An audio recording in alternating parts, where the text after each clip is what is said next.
Guerrilla cricket. Whoa. Guerrilla cricket. Whoa. Guerrilla. Take guard, man the barricades, patrol the cover boundary. At last the time is come, this is a cricketing emergency. Hear this call to arms for every cricket revolutionary. Take up your bats and stumps for the test match insurgency. At first they tried to silence us, but we would not be silenced. They threatened us with lies, so we threatened them with violence. Che Guevara, Sangakkara, Joseph Stalin, Douglas Jardine, Robespierre, Darrell Hare, Vladimir Lenin, O'Brien Kevin, guerrilla cricket. It's not about the winning, it's about how many rules you break. Even in cricket commentary, this is the best advice to take. Pick guerrilla cricket, it's the finest choice you'll ever make. There's so much more to cricket than red counters and a slice of cake. At first they tried to sanitize us and clean up our act, but people like it filthy, and we know that for a fact. Fidel Castro, Lenny Pasco, Carlos the Jackal, Umar Akmal, Mahatma Gandhi, Grant and Andy, Brendan Behan, Austin Ian, guerrilla cricket.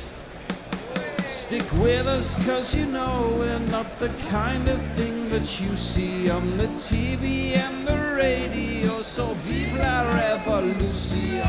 First they tried to buy us, but we would not be bought. Okay, we were, but then we ran away, and we will not be caught. Would not give up the ghost when they left us all for dead. They decapitated us, but we just grew another head. Chairman Mao, Jamie Howe, Ho Chi Minh, Asif Din, Václav Havel, Graham Saville, No Surrender, Percy Fender, Che Guevara, Sangakkara, Joseph Stalin, Douglas Jardine, Robespierre, Darrell Hare, Vladimir Lenin, O'Brien Kevin, guerrilla cricket. Yeah, put away the calculators because no maths is needed. It's simple, really. England need to win. If England win, England go through. If England lose, Australia go through. Say it quietly. I mean, goodness me, in their own tournament, Australia struggling to get through. Good morning, good afternoon, good dawn, good dusk, wherever you are in the world. Welcome to Guerrilla Cricket. I'm Gorilla Hendo, and I'm joined this morning by men with very different views of this particular game to come. Have alongside me, in a virtual sense, Bennett, whose loyalties are split, but possibly more towards Sri Lanka, even though you can't go through. Is that right? That's absolutely right, Hendo. Good morning, everyone. Yes, it's a crunch game today, and I wish Afghanistan had upset Australia yesterday to make this game a more mouth-watering encounter. However, can Sri Lanka upset England's party? Well, they may well be able to. The man who's most hoping to have a party there in his weather cave in Western Australia. What's a party in a weather cave like, Messi Jez? You just want Sri Lanka, don't you? It's as simple as that. Well, yes, although I've got to say that one thing has been proved by yesterday's result is that Australia winning the World Cup last year was a pure fluke. Oh, yes. Because frankly, they've been a shambles, and they don't deserve to go through. So they don't. I'd like Sri Lanka to win today, just so Australia can lose in the semi-final. But I think Sri Lanka have got very little chance against England today, and I think your nerves are misplaced. Well, you know, I'm always nervous. I'm just a generally nervous person, but there you go. The news is that Sri Lanka have won the toss and have decided to bat. How do you feel about that, Bennett? Do you think that's a good move from Sri Lanka? Well, I think they've gone with instincts. Apparently, this pitch has worn out quite a bit compared to how it was. And historically, over the last few days, the teams batting first have won the game. So Tasan Shanaka has decided to take first lease of the wicket. Josh Butler apparently would have also done the same. So interesting toss to win. It is. It absolutely is. Sri Lanka won the toss and will bat. Their team lines up as Nisanka, Mendes, De Silva, Asalanka, Rajapaksa, Karunaratne, Shanaka the captain, Asaranga, Thikshana, Rajitha and Kumari. England are unchanged from their last game. Hales, Butler, Malan, Stokes, Brook, Livingston, Moeen, Curran, Wokes, Rashid and Wood. And the curious thing was, I was reading last night, is that England have not lost any of their last 70-20 internationals against Sri Lanka going back a number of years. But as you said, this pitch is being used for the third time.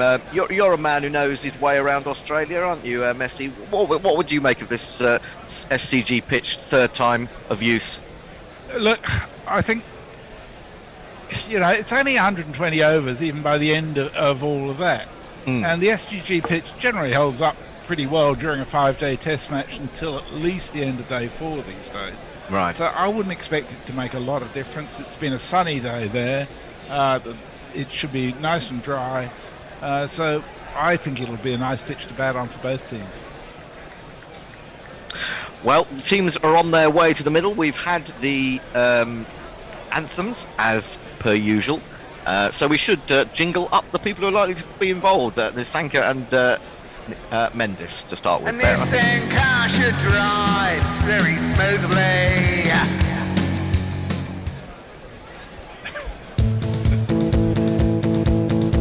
I can hear nothing. I hear nothing. That's why you should have come in. It's playing. I thought he was a keeper, so they played him as a number 3. Cause that's where the selectors for Sri Lanka think a keeper needs to be. And get back to where you ought to bat. Get back to where you ought to bat. Get back, Kusal Mendes. I'm a big fan of Kusal Mendes ever since I saw him at Headingley a few years ago in a test match, and he picked one off about a foot outside off stump and whacked it through mid-wicket. And although I'm I'm a man who likes orthodox cricket shots, there was something about Mendes that I enjoyed. He's had an up and down career, hasn't he, Bennett? Yeah, he has long been touted as the next big thing in Sri Lankan cricket since Mickey Arthur was coach not long ago. But you know, over the years he's had relentless issues, disciplinary issues, and lack of sort of aligning with the team ethos. Has found himself in relentless times of difficulties with the Sri Lankan authorities. I mean, he was once vice captain of Sri Lankan Test cricket.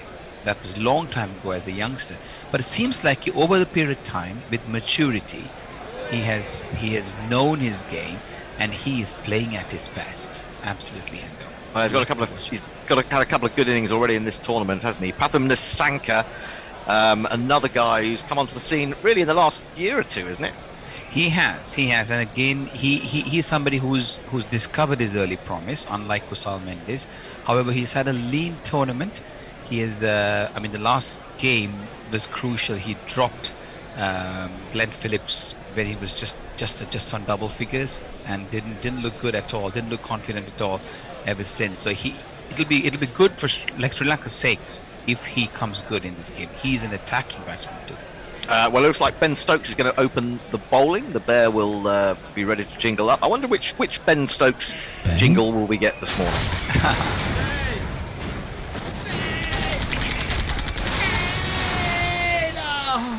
Ben Stokes. That's been the way of England. They've used Ben Stokes for an opening over, see what he can do. Sometimes he works his magic well. Interesting to hear about Patton dropping Glenn Phillips when he'd not got many. I mean, he could sit down and have a little drink with Moeen Ali about that, couldn't he? Dropping Glenn. People who've dropped Glenn Phillips in this tournament. In comes Stokes, bowls outside the off stump, left alone. Moeen is now not entrusted with going to extra cover. They put him in at slip.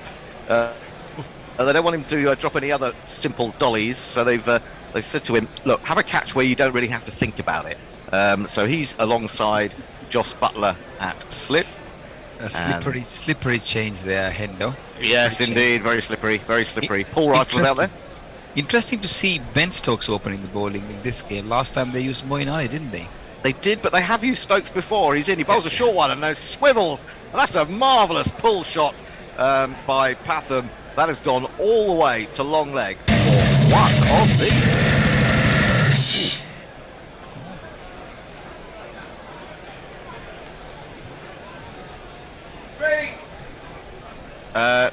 Good shot, really good shot. Not a great ball. 62 metres. I didn't think that was going over the ropes, Hendo. It didn't look like that, but certainly it's cleared the ropes, isn't it? That's an excellent start for Sri Lanka. Yeah, cleared it's it. The shortest boundary there is. Yeah, it's very, very short. He's picked his boundary well there, you have to say, don't you? So Stokes' second ball has already been hammered away. He's in again. Fuller flicked. Nice shot again, but there will be a man at deep backward square. One of the two men outside the circle at this stage in the power play. They take the one. They move to 7 without loss. Kusal Mendis comes down to face. And we shall be catching up on who's joined us on Twitter and YouTube at the end of this over. Suffice to say, the GPL is open for an hour.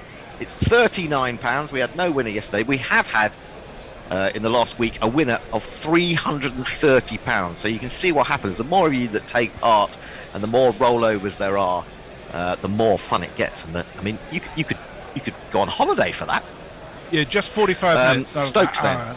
45 minutes. Good ball, good full ball outside the off stump, or even on the line of off stump, which Mendes just pushes back to Stokes, and there is no run. Evening in Sydney. It's looks like it's been a nice, bright day. It's not always the case in Sydney, and not certainly of late. It's been rather damp, but we're reckoning on a crowd of about 20,000 tonight, even with Sri Lanka unable to progress. Plenty of their fans there. In comes Stokes again, looking for the Yorker. It ends up being a full toss. It's worked away to that man at deep square, Harry Brook, who rather mishandles it. If they'd been aware, they might have thought about coming back for a second, but they settle for the 1. 8 for no wicket. Patham has 7, and Mendes is now off the mark. It's a very nice sight, the SCG, in this sort of light, isn't it? That early evening sun setting kind of a look. Beautiful at this time of the day. Stokes turns. He's got rid of the slip now. He's got a ring of 4 on the offside, 3 on the onside, and the man back. There must be a man out at deep cover, I would think. This one is turned once more to Brook, who's been kept busy in this over. It's the end of the first over. Sri Lanka will be happy with that. They've made 9 for no wicket. Messi Jez. Mog joins us from the sunlit uplands of Melbourne. Says, just think, once you lot win this, your real disappointment can start. Hello there. Josie Oak says, Sri Lanka bat first, we're doomed. Ross McD says, evening from Korea, Gorillas. 3 straight knockout matches for England. Actually have them winning all 3 and the tournament. There you go. That counters your pessimism. Mog also says, shouldn't Australia not make the finals? Will anybody care enough to launch yet another review that will result in fuck all changing? Good question. It's really nice to hear from Ross McD. I thought of you only the other day with that awful news from South Korea of the crush at Halloween. That was just absolutely dreadful. But I did think, we haven't heard from Ross McD. I wonder if he's still out there, and seemingly he is. Also opening the bowling for England this morning, it's going to be none other than the Smaximum columnist himself, Chris Woke.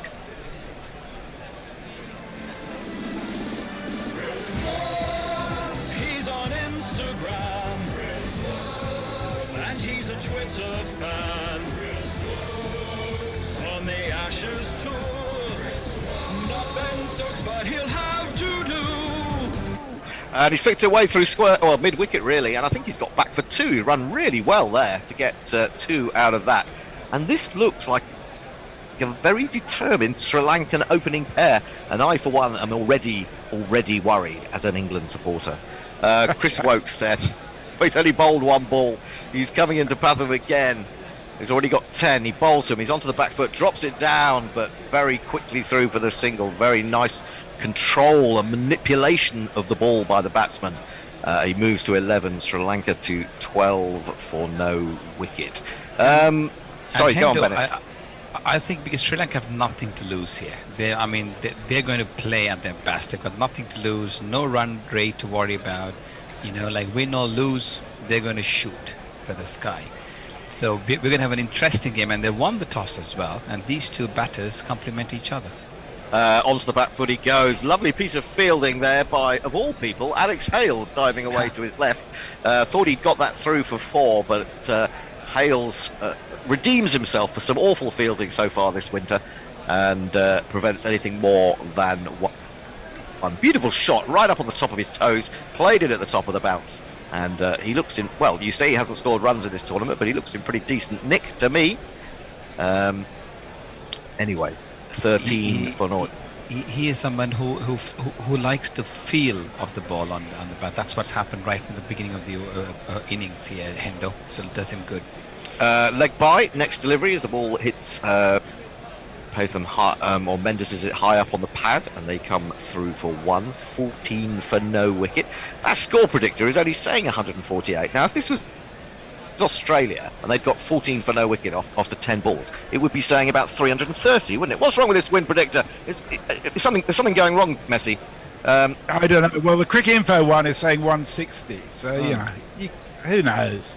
Wokes into Mendes. Mendes wants a single as he just uses the bottom hand to manoeuvre it into the onside, but Moeen Ali, realising it isn't a catch, is in quickly and picks up with his right hand, and there is no run. He bowls the ball back to Chris Wokes. Is that a sign that we're going to see early Moeen Ali? Could be.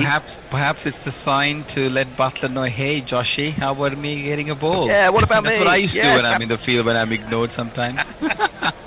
I used to do it for years, but it never worked. Onto the front foot comes Mendes. He's going to race through for a single up to mid-on. Wonder whether he should have got that then. Hang on. What's happened here? Anything? No.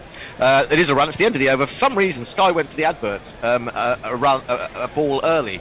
A bit like the Australian game yesterday, I think it was, when we only had a 5-ball over.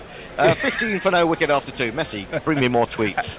Well, our Hotchkiss makes a very valid point that Moeen should only bowl even number overs, because the odd number overs have got a very short square boundary on the leg side. Ah, good point. Breno Ovis is morning wonderful GC, a little nervous as England need to honour the great work done by Afghanistan yesterday. Too early for a beer? Never too early for a beer, hombre.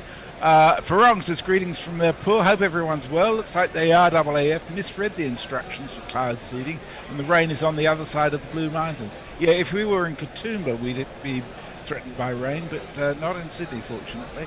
And alternative Pornbot wants to know why Bennett doesn't have a beard. He looks naked. Yeah, you've got to have a beard to be on this programme. Change of bowling. Mark Wood. It's not Moeen Ali. He's coming in. He bowls. It's lifted high. Well, that has gone way up in the air. Is it going to come down anywhere, or is it going to be in the stands somewhere? I think it's somewhere in the stands. Someone's had to go and fetch that. Mendes has absolutely launched Mark Wood's first ball, and it's getting worse for England by the very delivery. It's 21 for no wicket. That was literally murdered, wasn't it? Like at that pace, Kusal Mendes joining the party here. Beautiful shot on the leg stump, and he hikes this one wide and high into the evening skies and onto the stands. Beautiful start for Sri Lanka. I think you'd have had to be in Katoomba to catch that, wouldn't you, Messi? Well, it's actually only 79 metres. It's just very short boundary. Piffling six. Mendes waits. Well, gets turned around a little bit by this. Not that it would have helped had he got a leading edge back to Wood in the air, because Wood had fallen over himself, as he tends to do. We haven't had a jingle for Wood. Should we sneak it in there, Bear?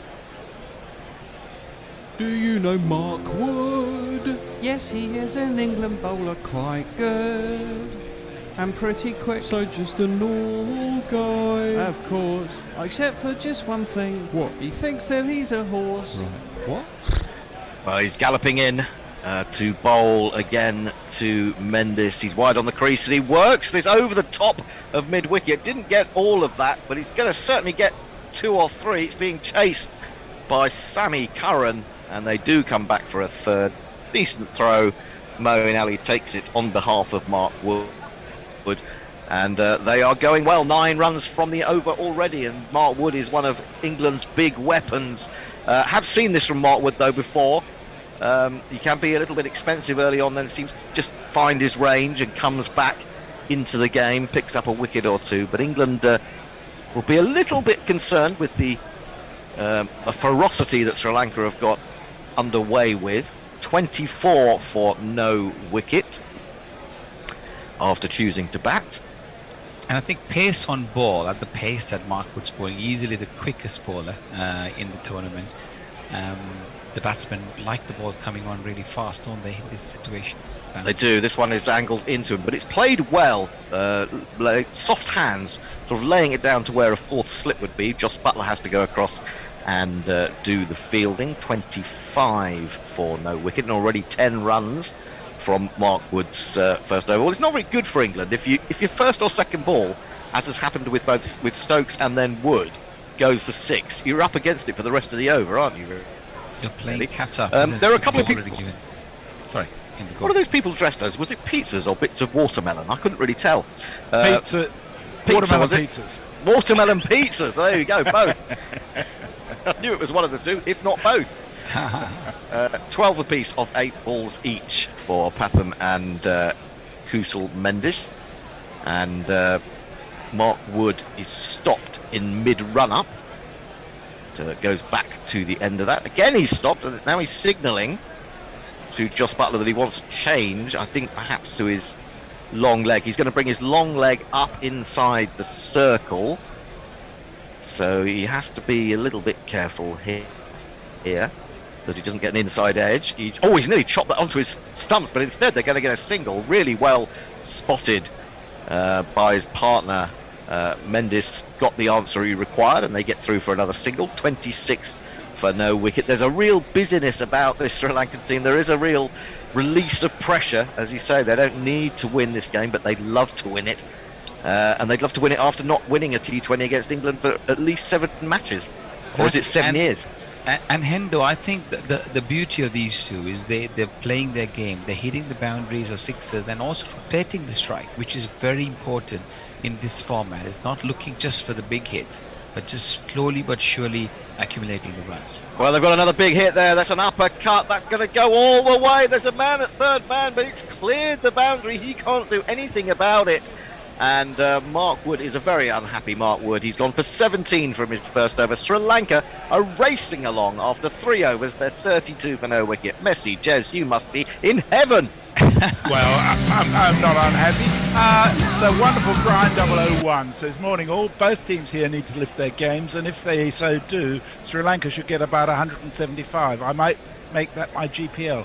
I missed by 10 runs yesterday. I feel for messages missing by 1 run. I'm used to it, right? Is Gorilla Tars occupied this morning? It is indeed. The bear is there, and I think Jack's going to join you a little later, Bear. Is that right? So, yes, there is someone there. If there should be a knock on the door, I can assure you. The bear can't actually answer because he's vaping. And when he's vaping, I mean, there is no... It's just basically the vape stays in his mouth. He just sits there and the vape pours out of his ears, out of his nostrils, out of his arse, probably. He hasn't even got his headphones on, as far as I can tell. No, he hasn't. Wokes is in, and he's pulled out to deep square leg. Livingston is there, so it's just a single. England need a wicket desperately. They need to do something to put the brakes on this start from Sri Lanka. Sri Lanka cruising along at this stage. Only in the 4th over, already 32 for no loss. Looking to break away there, Hendo. Yeah, absolutely. I mean, 2 sixes and an over off Mark Wood. I mean, that's the things that dreams are made of. In comes Wokes again, bowled full on the leg stump. They're going to take a single. And you're absolutely right about this, Bennett. They are rotating the strike exceptionally well. They're not allowing dot balls, are they? This is the thing for England. The pressure is all on England. 34 for no wicket. And the crucial aspect of that is, Hendo, when they rotate the strike, the bowler has to almost rethink the strategy, because each of them are having a different way of actually playing the bowlers. So this is making it very complicated for England. Sri Lanka cruising. Certainly are. He comes again. Mendes gives himself room and is followed by Wokes. Very clever bowling. The ball just pops up onto the leg side. I don't think there was any bat involved, but Wokes was very quickly down to prevent them taking a single on this occasion. So Sri Lanka remain 34 for no wicket. And we're having a look at yesterday's fantasy points. Rashid Khan got 100 of them. How did Glenn Maxwell get 100? Oh, he got 50 odd, didn't he? Yeah, fair point. Yes. He got man of the match. Naveen ul-Haq was the man who scored most. Full on leg stump, whipped away. Is there a man out there? There is, but I don't think he's going to get round to it. The placement is good as well from Mendes. There's a deep square leg, but he put it squarer of him, and it's another 4 for Sri Lanka.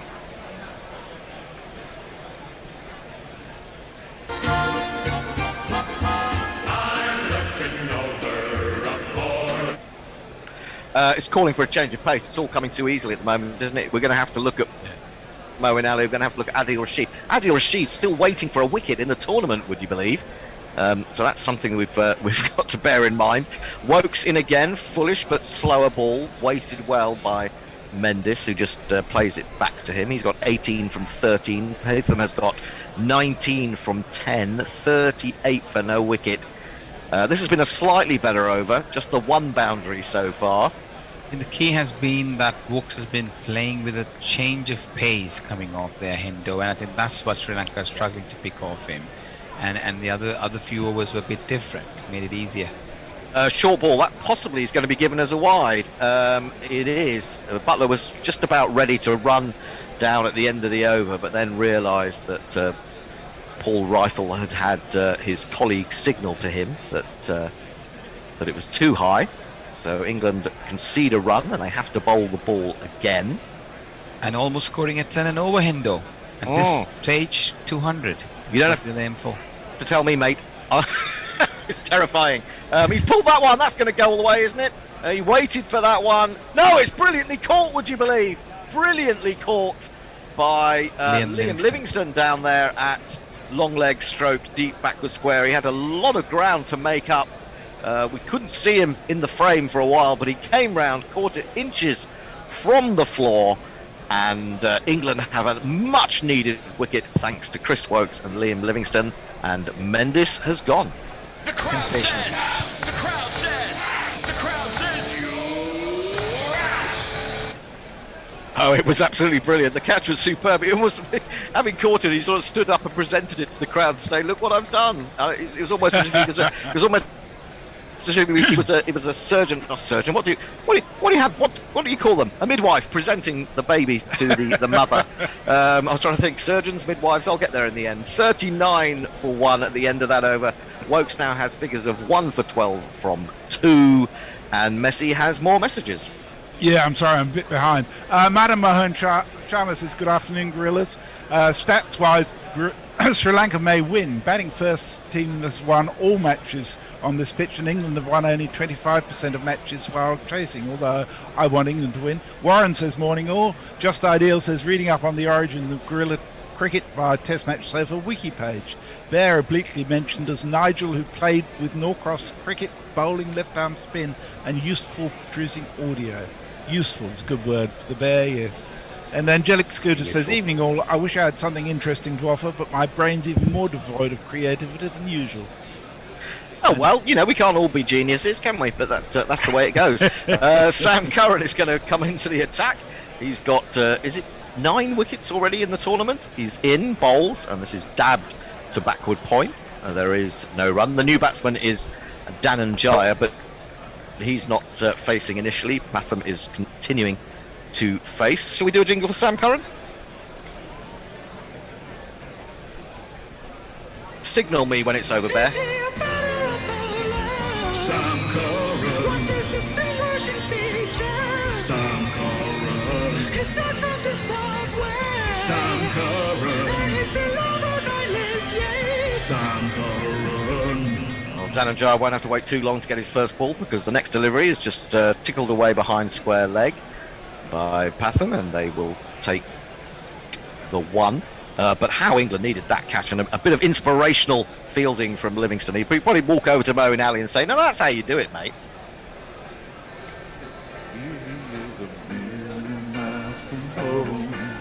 Says I won't let the pace attack cut through me. They need some more runs. Who could score some tons? De Silva maybe. Played into the offside. There could be a run out here. Throw from Moeen Ali, who took that on the left, swiveled through with the right to the non-strikers end, but they've got through for the one. No direct hit. 41 for one. Very much unlike Moeen Ali, isn't it? Trying to almost prove you wrong, Hendo. Absolutely, yes. He's here. There. He just changed direction in a jiffy and threw the ball in a flash. Absolutely brilliant. Full desperation. Almost got him there. A hit would have actually had him short. Oh, a hit would have had him way short. Curran in again to Pathum, who's down the wicket. He gets a top edge as he tries to cross back this down the ground, but the result is going to be the same. It's going to be 4 runs, just in a slightly different direction. 45 for 1. 1, 2, 3, 4.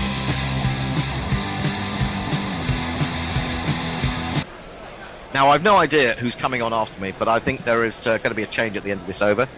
I don't have a rotor in front of me. Who's Jack, Bennett and Bear are on. Is Jack there with you, Bear? Jack is not here. No Jack. Oh, I'll stay on then until he turns up. Okay. So another useful boundary for Sri Lanka, but frustrating for England. Curran is in again, bowls, and a flicked away in the air. Oh, it's gone over the man at deep backward square. That is a short boundary. That is a good place to play that sort of shot. 6 more runs for Pathum, goes to 30. Wow, 50 that up. was hand in the mouth there almost, sorry. Well, Harry Brook made a really good effort to get to that. It's an absolutely stupendously well-timed shot. Wristy shot, isn't it? Oh. I mean, a taller man there would have actually had a hand to it. Harry Brook did everything right. He timed the jump and, got it at the right time. Unfortunately, he was just the height wasn't there for him. Needed a Reece Topley there for that one. Pushed up to mid-on. They're going to hurry through the single, though the throw comes in rapidly, side-armed. But they're going to get there. It's the end of the over. It's been a wonderful first 5 overs for Sri Lanka. They have England on the rack. They're 52 for 1, and the next ball by baller you will hear will be none other than Mr. Vape himself, the Bear. It's Bennett, actually. It's going to be Oh, me. sorry. That's all right. I've got a lot of tweets, actually. I'm well behind. Dave Wood says, I'm no marketing expert. Turn your but I'm camera not off, sure the Hendo. less people that win, the better. GPL policy is really selling it. Ross McDee says, thank you, Hendo. Thankfully, everyone I know who's been in either one area was okay. I just hope there is a successful inquiry into it all. Sri Lanka are off to a flyer, but still have faith England can chase most targets on this pitch.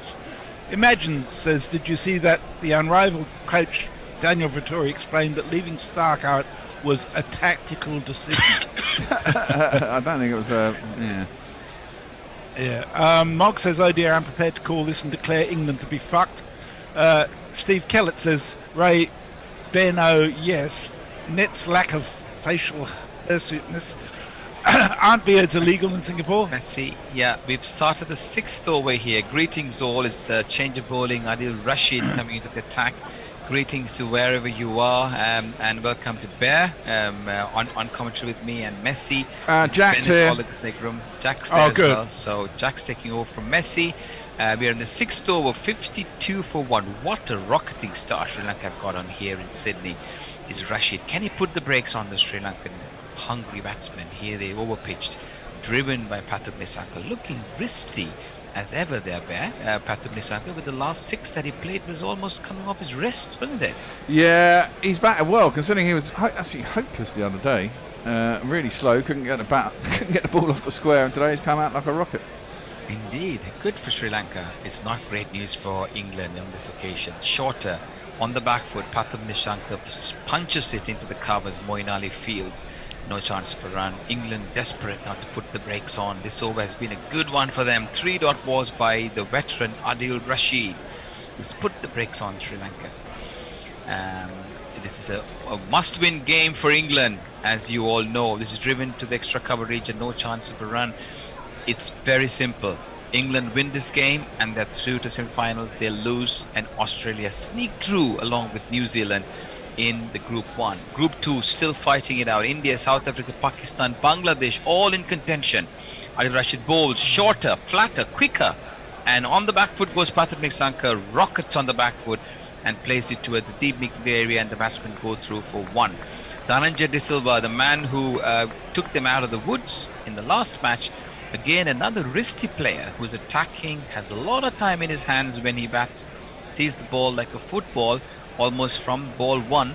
He's at the wicket along with Patrick Nissanka being there because of the loss of Kusal Mendes, who was taken beautifully at the boundary line by Liam Livingstone. This one's played towards the mid-on area. The batsmen go through for a scramble through for a quick single. End of Adil Rashid over. 2 runs coming off that. Patrick Nissanka 32, Dhananjay 2, Sri Lanka 54 for 1 off 6. Over to you, Jack. Sire says, morning guys, are we doomed yet? Probably. I was enjoying Hendo's apocalyptic commentary. Yeah. You'd think England had conceded 300 runs. I know. They've had PJ Mead Go for it, carry on.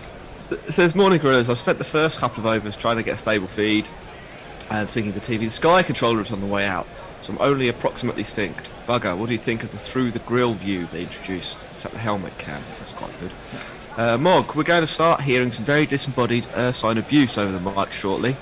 Old Fart at Play says, is the match on? Well, it's on. Definitely on. Mike Taylor, my antidote to this nervy start for maximum drama and severe Aussie pissing off.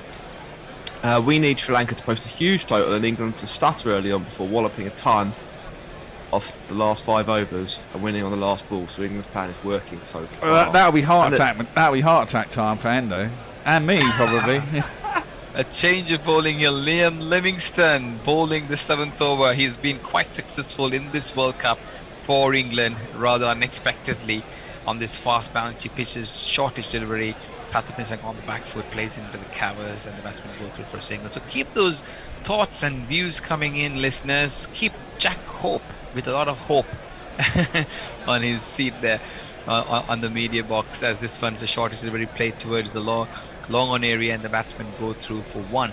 Liam Livingstone's catch bear was outstanding, wasn't it? He's been one of the better fielders for England over the years. Yeah, he's a very good fielder and he's good in the deep as well. It was very similar to... Ooh. That catch was outstanding there. Again, he's now with the ball. What can he not do? Some magic. He can turn the ball both ways, and that catch, he took it while sliding and the ball was going away from him. So excellent effort to get rid of the dangerous Kusal Mendes earlier on.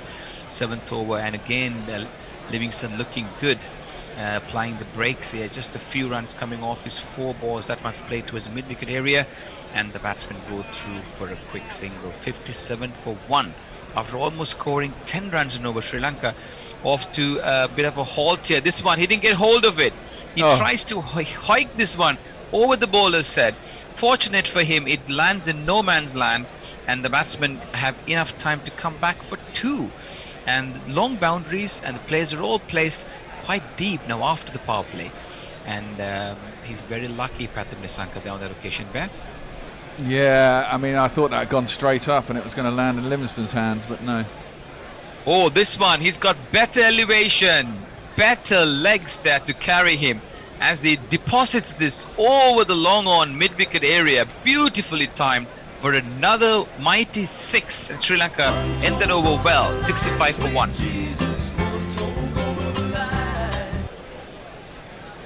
Over to you, Jack. Jack. Tony Bishop says, listen out of the door to, well, you, Bear, as a generous brine care package is coming soon. PJ Mead says, Charles Kingsley said, there are more ways of killing a cat than choking it with cream, but the England bowling doesn't seem to be concentrating on the cream method. Warren hasn't replying to Woy Woy Pom. If it hasn't, we're doomed. Basically, is the upshot of that. Well, it's a good start from Sri Lanka. 65 for 1. It's looking at what, 180. It'll be a test for England. Adil Rashid comes in over pitched. I think at the rate they're going, they could even look for more in the 200 region, Bear. Well, Nothing to lose, playing very carefully cricket. Go on, Bear. well, the bookies have the line at 170 and a half. I think that's about right. Yeah, I mean, I would say more towards 200 in the way they've got a lot of attacking batters in the backyard there. And this one's hit uppishly, didn't time it, but placed it well. Yeah, I don't know whether it was done intentionally or not. He didn't get hold of it. However, the batsman come back for 2. Very unlike Dhananjay's shot. Normally he has a lot of time. Timing is excellent. But on this occasion, struggling to get the timing, but got the placement right. Sri Lanka 67 for 1. And Rashid comes in shorter. It's overpitched outside the off stump. This one's better time and resulting in the ball going quicker to the fielder there in the outfield. And the end result just a 1 run. Rashid done well so far. Second over, just 5 runs given away. He has been the bowler in the middle overs that normally does the job for England. Can he do this again? He needs wickets. Wicketless in this tournament so far. Overpitched, driven handsomely towards the long off deep extra cover region, and the batsmen go through for 1. yeah, I think in a fair few of the games, he just bowls too short these days, doesn't he? He does have 1 or And 2 it's short balls in over, isn't he? Exactly, and it sits up and says hit me, and some of these grounds with shorter boundaries. But he hasn't taken a single wicket back in this whole World Cup, which is quite worrying for England. And this one's padded away onto the mid-wicket area, and very cleverly so by the magician Dhananjay, building the willow there, tapping it, and knowing the mid-wicket was deep down in the boundary. The batsman come back for 2. This one's again in a similar fashion. Tabs it towards the short wicket area. That's a replay. Batsmen take 1. They come back for 2. That was a replay. That's a replay. Oh, that's a replay. My apologies, viewers. Well commentated, Quite similar. This one's over pitched, and Dhananjay hits it hard and high, and I think he's Missed it. He missed it completely. My apologies again. Oh my word. Having trouble there, Dan. Need to get my glasses. I don't wear glasses. Anyway, at the end of 8, Sri Lanka 71 for 1, with Pathum Nissanka 42 and Dhananjay De Silva 9. Jack. Warren says the audio feed's very choppy. Had to switch to YouTube. Sort that out there. Nothing I can says do about Sri that. Lankan- Comes from a server. Yeah, Sri Lanka run rate under 10 alert. Steve Kellett says very doomed. Looking more doomed by the second. What are they up to right now? Well, that's it. We're up to date. Right, thank you, Jack. Thank you. And I think, Bear, for England, Sam Curran has been the find of this World Cup capacity in his new role, bowling in the death. He has impressed me immensely. I mean, what can this boy not do? Bowl with the new ball, bat, at the top of the order, bat at the end of the innings. He's a talented boy, isn't he? Yeah, he is quite talented, and he came back looking pretty ropey at the beginning of the summer, to be fair. Oh, Indeed. Oh, and excellently fielded there on the occasion on his follow through by Sam Curran, and nudged away towards the short mid-wicket area, and the batsman goes steal a single right under the watchful eye of Sam Curran, who has hurt himself a little bit, but I don't think there's anything to be really worried about. English supporters concerned, Sri Lankan supporters jubilated, Australian supporters apprehensive as they watch, because a win for England here, never mind the run rate, puts the world champions from last year out of the tournament. Sam Curran bowls. This one's majestically hit, but straight into the hands at long on there. And that's the end of a short and eventful stay for Dhananjay De Silva. He timed it meticulously, but he couldn't clear the long boundary there. Sam Curran strikes. Sri Lanka loses their second wicket, 72 for 2 in the 9th over. I won't look back, 'cause by the time that I do, you'll be gone. so that really should be going out the ground, shouldn't it? And if you're going to hit down there, you've should got to make have sure you gone clear any the other fielder. Yeah, I think And I thought it was for a minute there, but because it's quite a short boundary out there. Well, yeah, he's unfortunate though. I mean, he timed it well, but the placement was straight into the bucket hands of Benjamin Stokes, who doesn't miss any of those and gleefully accepts that. Sri Lanka lose their second wicket, and Dhananjay is gone. They've actually won the toss and decided to bat. Sri Lanka have nothing to lose. They're almost out of the next round because they, in view of Australia winning yesterday, Afghanistan almost cost an upset yesterday, didn't they, Bear? Oh Some man, excellent cricket. Rashid Khan at the end there was fantastic. It was really good fun to watch. It was indeed. It was almost like he was hitting them off his wrists. Like, but I mean, spiking even them. in the last over when they needed 18, I think he hit the first ball for 6 or something, and you thought, this is on, you know. Yeah, and he never kind of lost his belief, isn't he? No, he's a fantastic player. You know, I mean, it's easy to say he should have been up the order, but he probably should be. You know, he's a hitter, he's experienced. And the way he hits them, it's almost like the Mahendra Singh Dhoni helicopter wristy shots. Almost every one of them is like that, isn't it? Yeah, fantastic. Well, the new batsman is Charit Asalanka. He's taking strike, and this one's nicely nudged away towards the short square leg area, and the batsmen get a run. No chance of a second one as they look for that. So Dhananjay, this is one fortunate to be out. Sri Lanka making one change in this all important game, leaving out Seema Pramod Madhushan, bringing back Shamika Karunaratne, the all-rounder, who's actually not had a great World Cup, but strengthening their batting a little bit. England going unchanged. Very important game today. Yeah, must-win game. Is there a jingle, Bear? Sorry, yeah, and it's going on underneath. Carry on.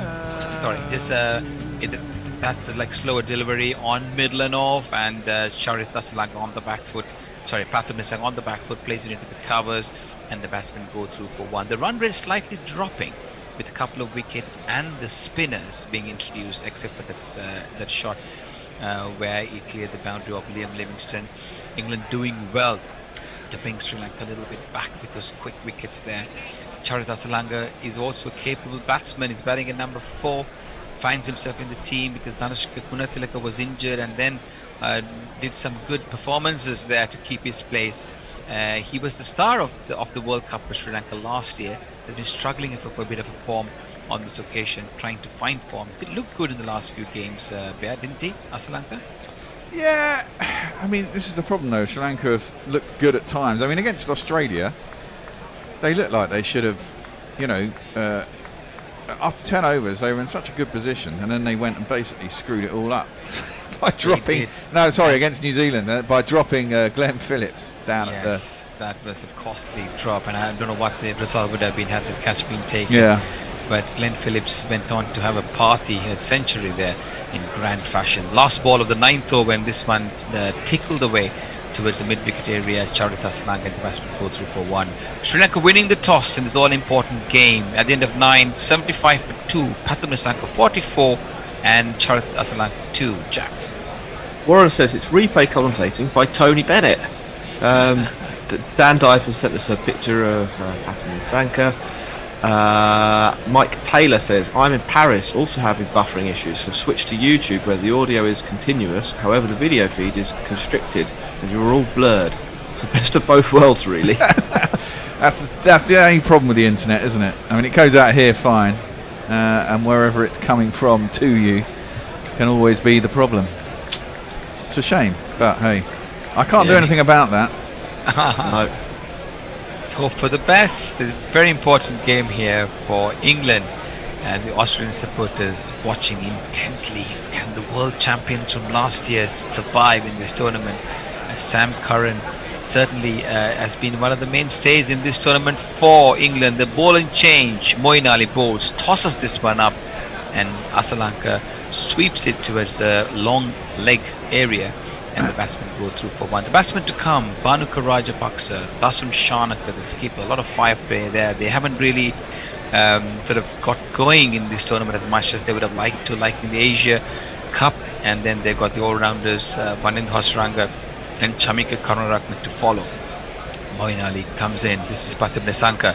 Nudges this one towards the square leg area. The batsmen go through for one, and that's all they're going to get. Nissanka slowly but surely has moved on to 45 of 27. Looking good there, Bear, Pathum Nissanka. Yeah, he went off like a train. He slowed down outside the power play and against the spinners.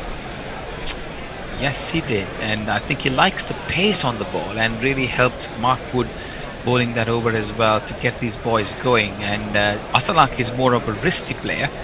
And here he is. Moeen Ali bowls and he gives himself room into the covers. He may have been out there. Has that been a direct hit or a better throw? Lucky to survive, sneaking a single right in the front of cover fielder there. Not sure who the fielder is, but both batsmen fighting for their wicket there desperately. Almost collided with each other there. They did collide, and that's did. why Patton is down. And Nissanka lost his bat in the process, but didn't lose his ability to get back into the wicket. So that would a better throw and curtains for Sri Lanka. Living dangerously, Sri Lanka. He's injured there, Pathan Nissanka. He's hit himself whilst they almost banged into each other there whilst they were crossing. Not sure what happened there. However, there is a bit of medication help coming out there, the medical staff. Well, I hope there's nothing too serious there. They ran into it. It was almost like a shoulder charge in rugby. Not looking at each other, but it seems to me that he's maybe got his spikes caught after he got hit, because they're looking at his leg, like might have turned his ankle. Yeah, I think he might have rolled his ankle. Yeah, I'll probably take drinks now. Yeah, exactly. That's not great news for Sri Lanka, but the English fans will be quite happy to see a bit of a disruption in the order of the day here. And well, I think they brought Moen on because clearly they were liking the pace on, and they've already bowled Adil Rashid and they've gone to Livingston, and Moen's hardly had a bowl in the tournament, but I guess they figure if they're not going to score runs, plus Atalanka's a lefty. And I think also taking the pace off the ball, the way these batters were going about, was the option, because Livingston didn't have much of a luck there. So in the bowling, Ben Stokes 9 off 1, Chris Woakes 12 off 2. He picked the important wicket. He's been the picker of the bowlers so far, picking the wicket of Kusal Mendes. Mark Wood went for 17 in his over. Sam Curran 17 runs off his 2 overs and picked up the wicket of Dhananjay De Silva. Rashid 8 off 2, then holding him back for a bit. Livingston 11 off his over, and England in the 10th over have got Sri Lanka on to 78 for 2 after losing the toss. So just in case you're wondering what's happening, this is an important game for England to win to move to the next round. England must win this game. And what do you reckon they won't want to chase, Jack? I think already Sri Lanka are going to get a score that could win them the match. I think England would have hoped that Sri Lanka did a bit of a Sri Lanka and folded.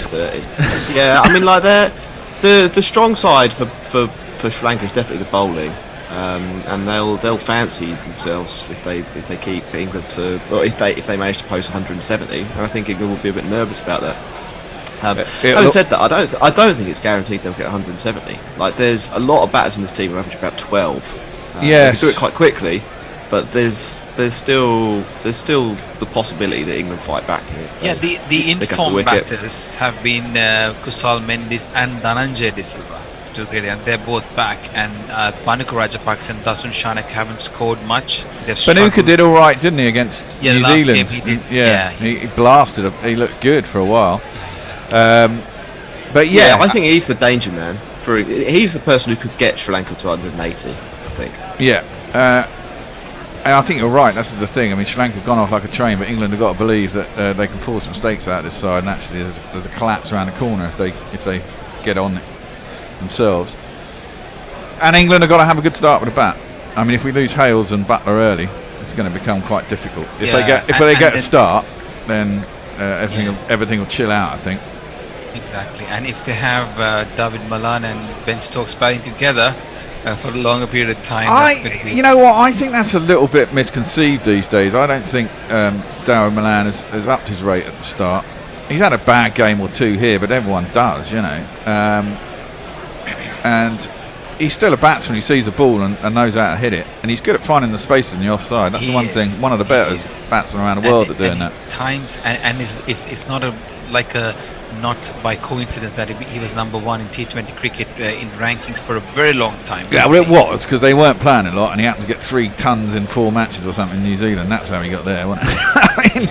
I mean, and as Jack likes to point out, the international T20 rankings are a pile of shit, really, because so many more games get played in franchise cricket. It's much better to look at the stats in franchise cricket, I think, than World T20s. Seems that way. Play resumes. Nissanka is back He, after getting some medical attention, drinks were taken during that little break, and this one's played towards the mid-on area, and the batsman scrambled through for a single. Sri Lanka slightly going behind the original plan of around 10 runs and over. They're 78 for 2, and losing Kusal Mendes, caught Livingston Paul Walks for 18. Dhananjay De Silva caught Stokes off Curran for 9. Charit Asalanka, the stockily built, wristy left-handed batsman, is batting for Sri Lanka on this occasion. Moeen Ali, shortish delivery. Asalanka gives himself room, plays into the covers, and the batsman go through for single. Nissanka on 46. Asalanka looking to give Nissanka the strike. He's been looked in great form this morning from our side here, and this is an overpitch delivery, floated in, and Nissanka plays it towards the mid-wicket area, and there is no chance of run. It's time for a change. Thank you for having me. At the end of 10, England winning the toss, 80 for 2. Nissanka 46, Charit Asalanka on 5. Yeah, Jack will take you through the next 10 with Messi and Al Hodge. Oh, Al. Long time no see, Jack. How are you, mate? Yeah, not too G'day, bad. Al. G'day, Jack. Jack, you look a lot better than you did when I last saw you. The hangover to end all hangovers, was it? It was pretty bad. I won't lie. I had 10 hours sleep last night. I was going to go into GCHQ, but I overslept this morning, which was probably Oh needed. dear. Well, you did say you'd never drink again. I suspect that wasn't true. Jack. That's your first mistake. I'm going to a birthday party this evening, so I'll see what the non-alcoholic options are and reevaluate. The question isn't, Jack, about whether you're drinking too much. It's the fact that you're not drinking enough. I did feel so bad yesterday. Ben Stokes is going to be reintroduced, bowled the 11th over. Bowling round the wicket to the left-handed Asalanka, who pulls into the leg side, will pick up 1 and then come back for a second, as he found a little bit of space at deep square leg. They've run well, haven't they? There's been your regulation big shots, but they've kind of moved the scoreboard on quickly with good running between the wickets as well. Yeah, they've been pretty positive. Are they bats? There was just, it's going to mean nothing for people who listen to the radio, but we just saw a flock of what I think are bats. Do you have a flock of bats? I'm not even sure that's the right phrase. As Stokes goes short again, pulled to deep square leg, will just be a single this time. Went straight to the man, 83 for 2. Awesome sunset, though. Good sunset. Yeah. If they are bats, they're massive bats. I think they might be birds who are just in silhouette. I think they're bats. I think that's right. You want them to be bats. I'm pretty sure It's they're Halloween. bats. It's just been Halloween. No, it's not. Just film some birds, would you? Everyone's seen birds before. Bats, on the other hand. So, Jack, this concludes your interview to be head of the Natural History Unit. Here is Stokes. He's going to go over the wicket to the right-handed Nissanka, who picks up his 47th run with a flick into the leg side. Yeah. Here's a question. Batman. You never see a singular bat, do you? But Batman is quite a lone rider. Would there not have been a better animal for him to have named himself after? If you're going to get into reality and superheroes, then it's a long road to hoe. Like Spider-Man makes sense. Spider's a solo animal. It's slashed out by Nissanka. It's gone high up in the air. Will somebody from the England team get there? They do. It is caught by, I think, Harry Brook at deep, or not deep point, at regulation point. England will pick up their 3rd wicket. Asalanka is gone for 8, and Sri Lanka at 84 for 3. Top edge, for fuck's sake. Oh no, he's out. Excellent. Top edge, for fuck's sake. Oh no, he's out. Excellent. Top edge, for fuck's sake. Oh no, he's out. Excellent.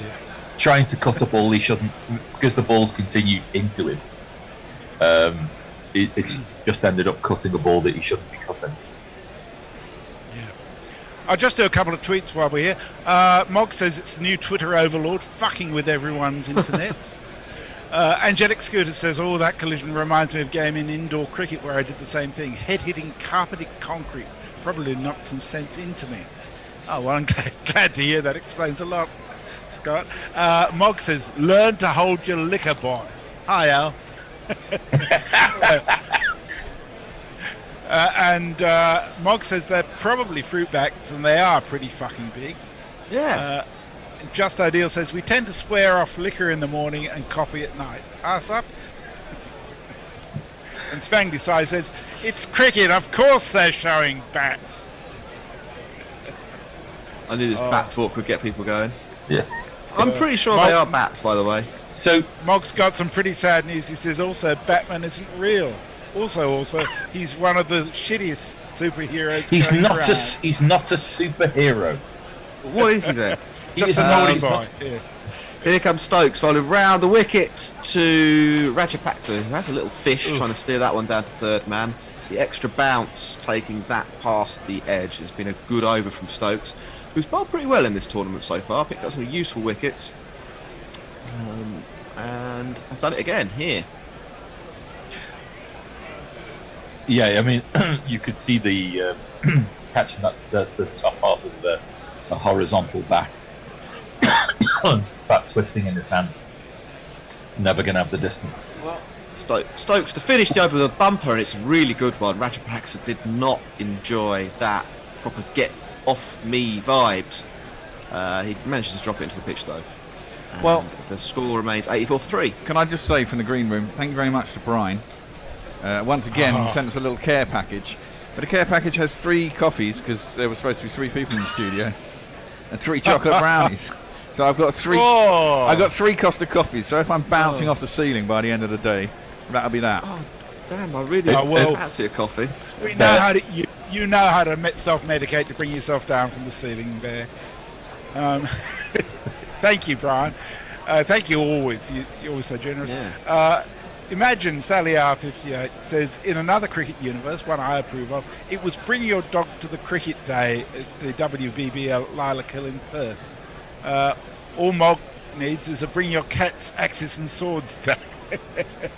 And Beth Mooney made 99 Liam not out. Livingston is back into the attack. His first ball is a bit of a rank long hop, but Nasanka plays it reasonably awkwardly, chopping it out to long on for a single.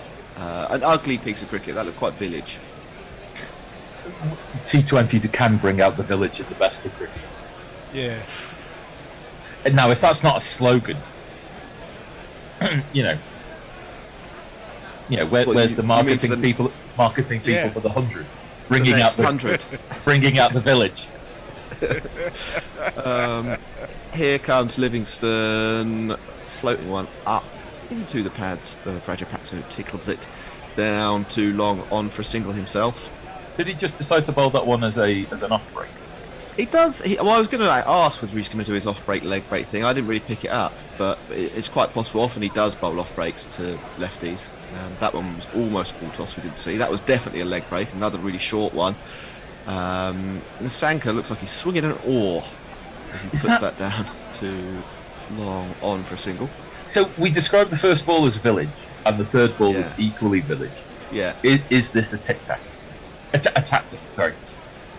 What, to bowl short half trackers? Yeah. I don't think so. He goes full again to Rajapaksa, who can't beat Moeen at short extra cover. A little sprawling dive from England's vice captain. Prevents a run. I know if Bear was on comms, he'd mention how he could do this. And again, Livingston bowls full and off break to the left-hander. It's pushed through the covers for a single. That's the beauty of Livingston. He represents every man.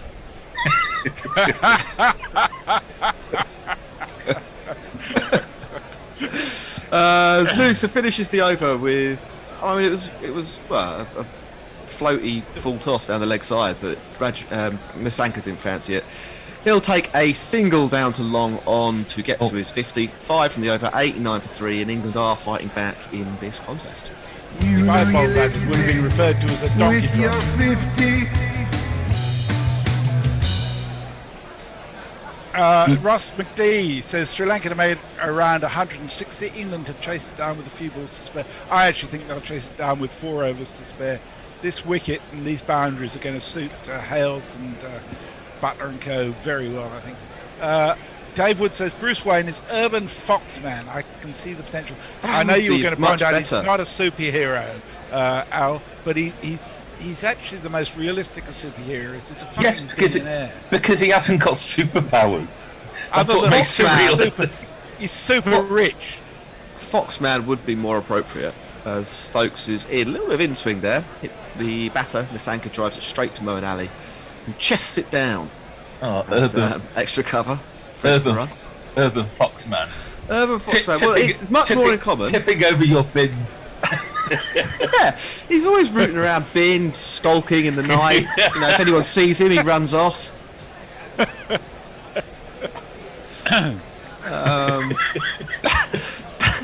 I've never seen Batman in a cave. Stokes has been launched here. That was in the slot, and Nisanka has, smashed him over deep square leg for a 6. Short man, chip shot. Yeah, it wasn't. It's not the biggest 6 we'll see. In fact, it says it was only 66 metres. It still had enough on it to make it into the crowd, though. So it's gone a good way over the rope. Oh no, it's just an indication of how short the leg side boundary is in the Yeah, it is. He tries to get funky there. He goes all the way across his stumps and tries to flick one down to fine leg. I think it was a slower ball and it wasn't particularly well timed. So even though he does get back on it, all he can do is knock it to Butler on the bounce. So it'll be a dot. Dot 6 dot. That's a proper T20 over so far, this. Nisanka stands very still in his stance. Stokes in. That's hit on the floor. Turned around the corner by Nisanka to the fielder on the rope, who is Liam Livingston. Returns it to Butler, and it will be just a single. Given how the first 5 overs went, or the power play, sorry, the first 6 overs was like 57 or something like that off the power play. It really has the Sri Lankan innings has really kind of shifted back into first or second gear, hasn't it? Yeah, I think I think their batting is actually quite weak, and I think this was sort of on the cards, as they say, that if a wicket did fall, or a couple of wickets fell, that things would slow down. They pick up some more runs here, though. Stokes goes quite wide, and a little bit of a top edge from Rajapaksa, clears third man, short third, and runs down into the fence for 4 runs. And if you kids can't listen, then you bound to see the way you get shot for crossing a boundary,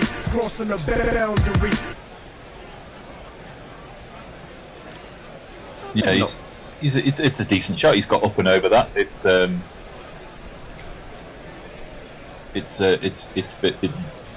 incredibly safe with the field placing.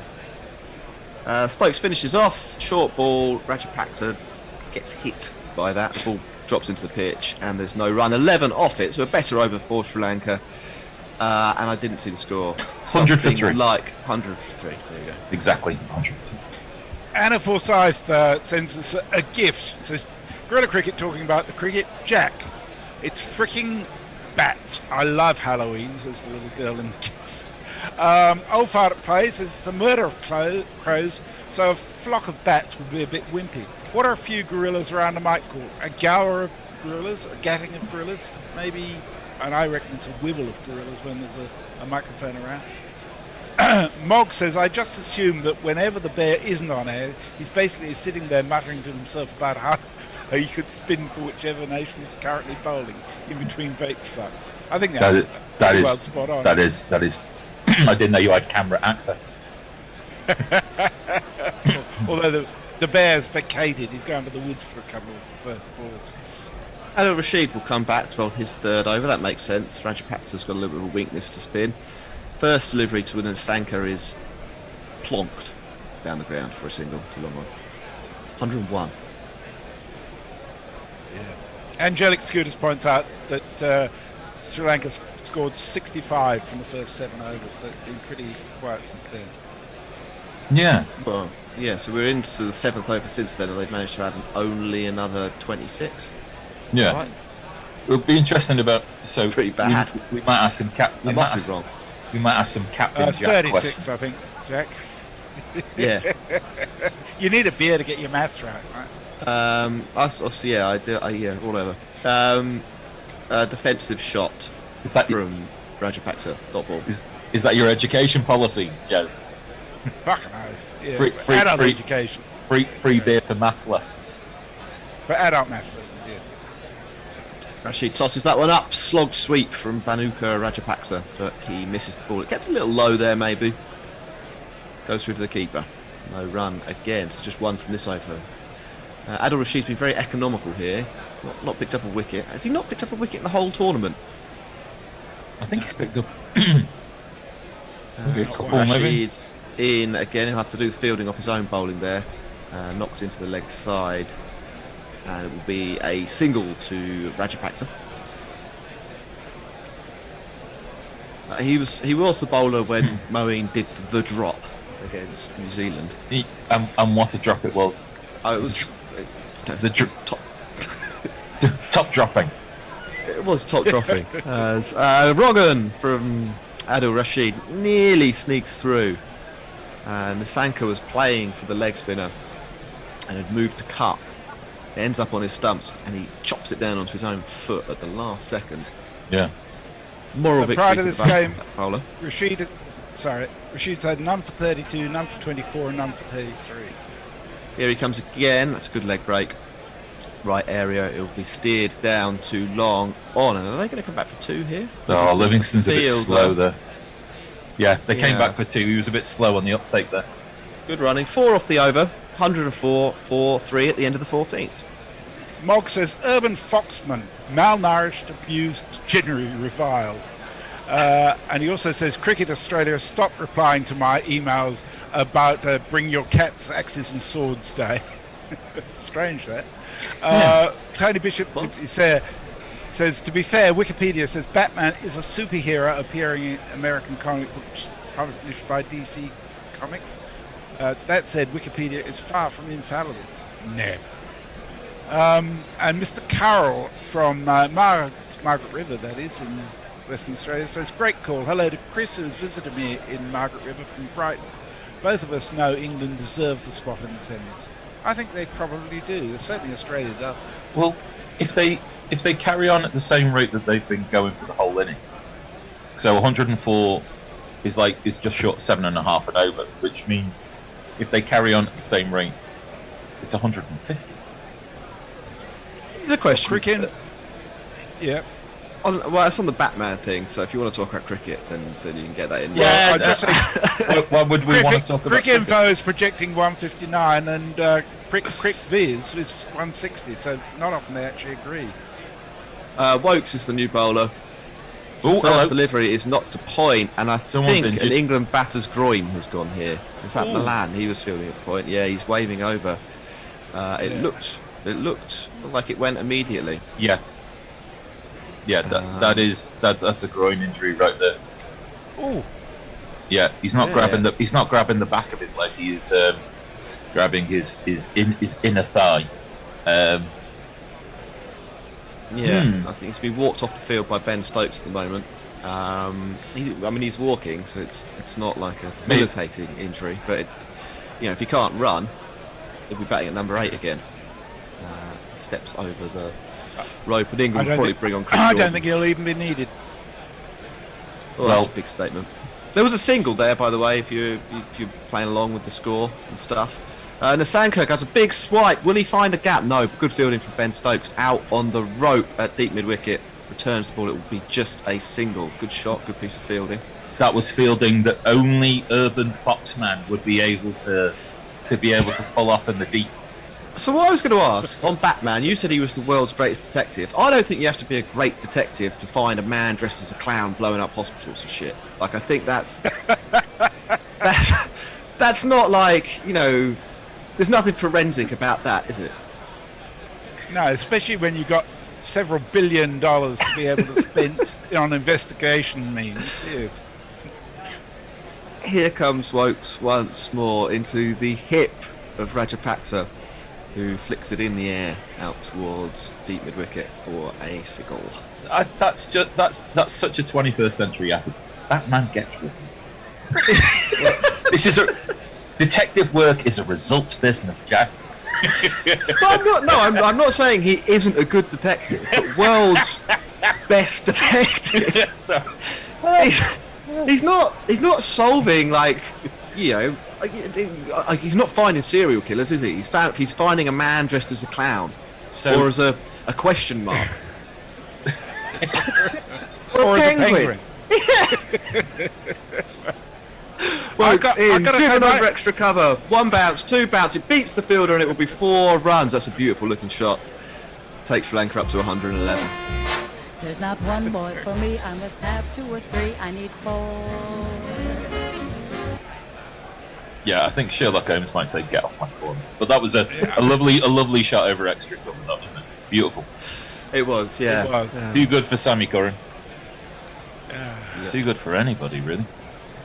I got to say, my problem with superheroes is my inability to suspend disbelief sufficiently.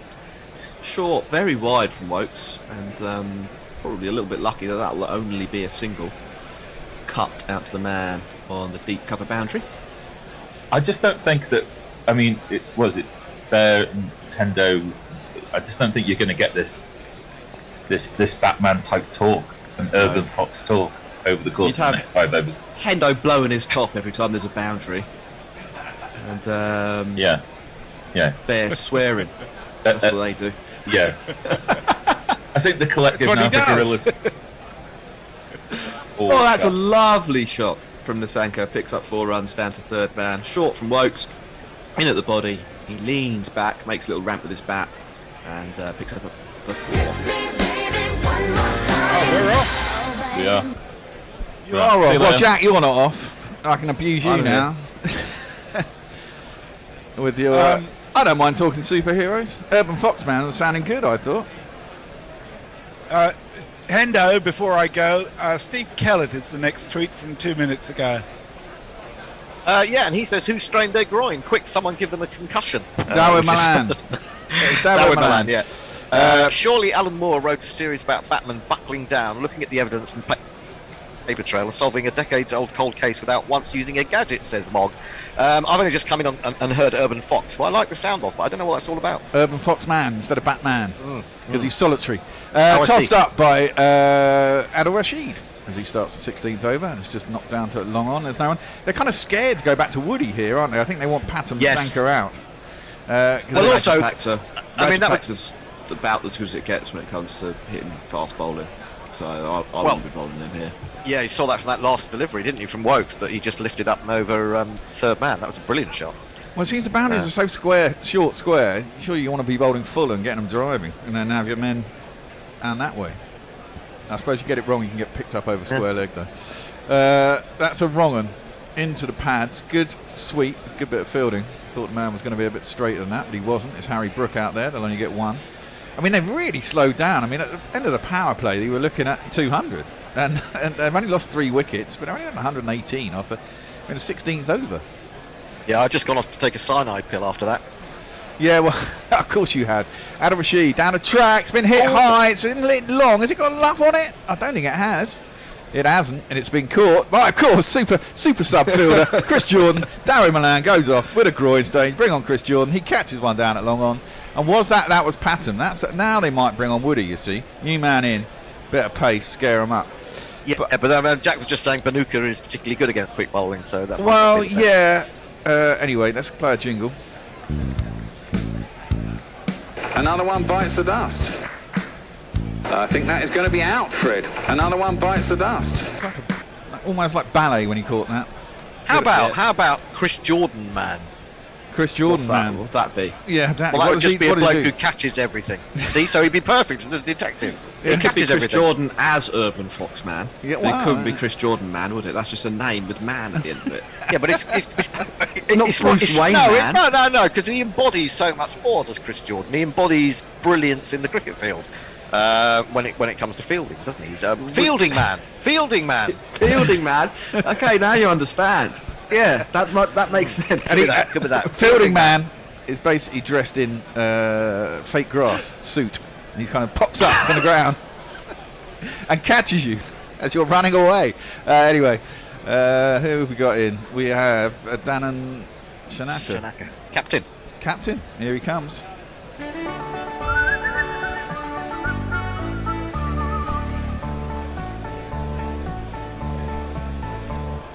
Came here from Sri Lanka as an all-round devotee. He bowled okay, but with the bat, he averaged less than 3.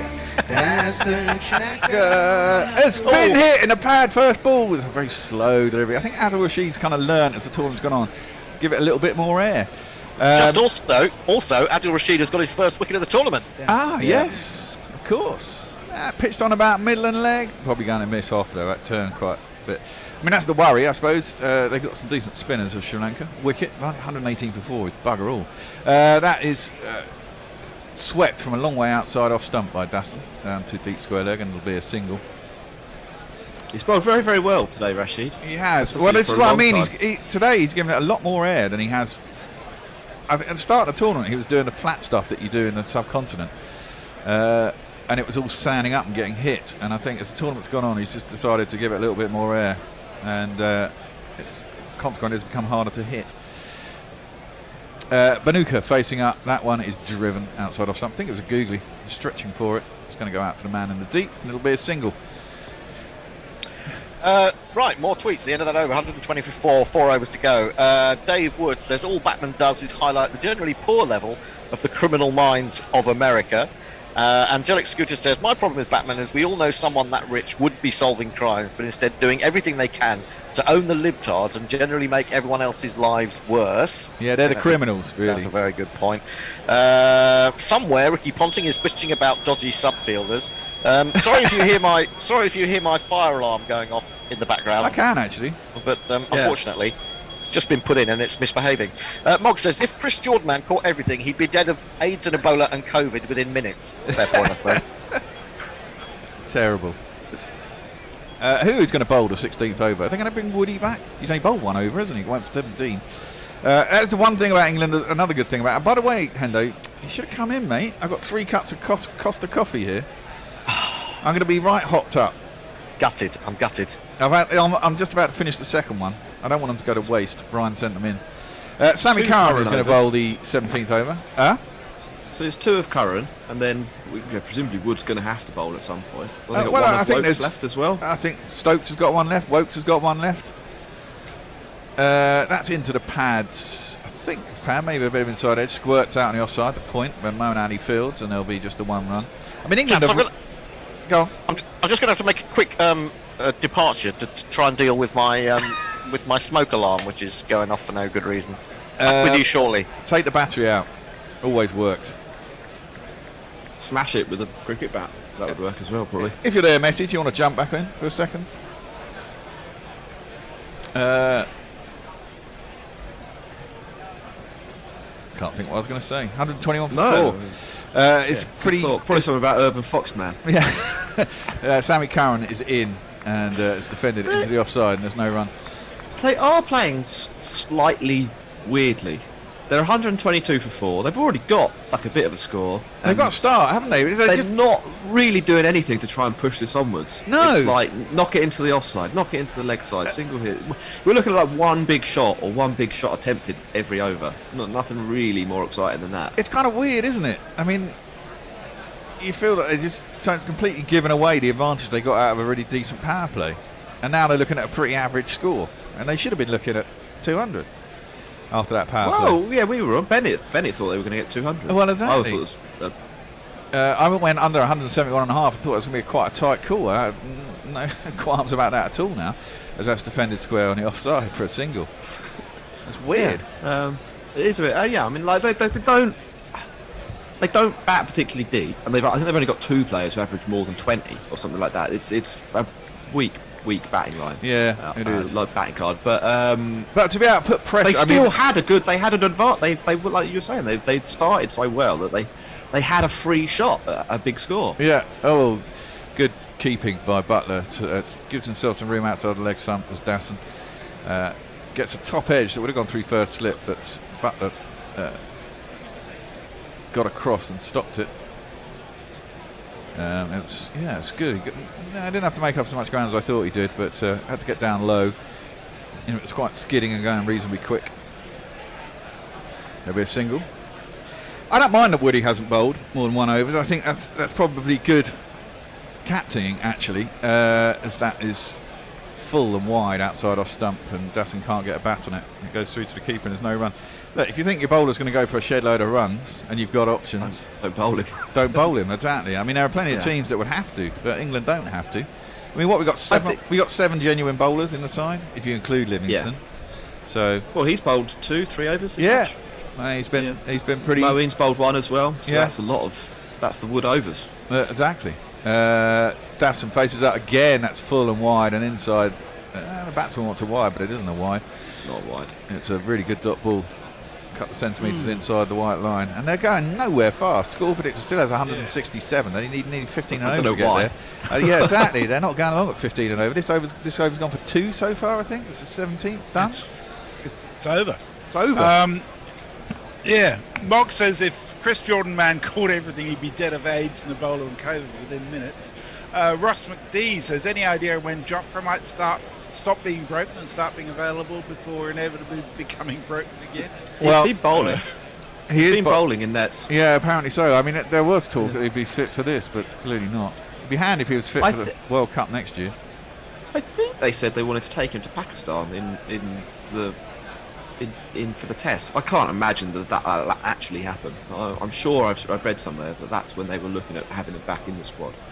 Well, Woody is going to have a bowl. 1 over has gone for 17. Dave Wood wants to know what third man's superpowers are, by the way. Oh, he's back. I'm back. Hendo's back. Okay. You managed to sort out the fire alarm. Well, not quite. Woody in.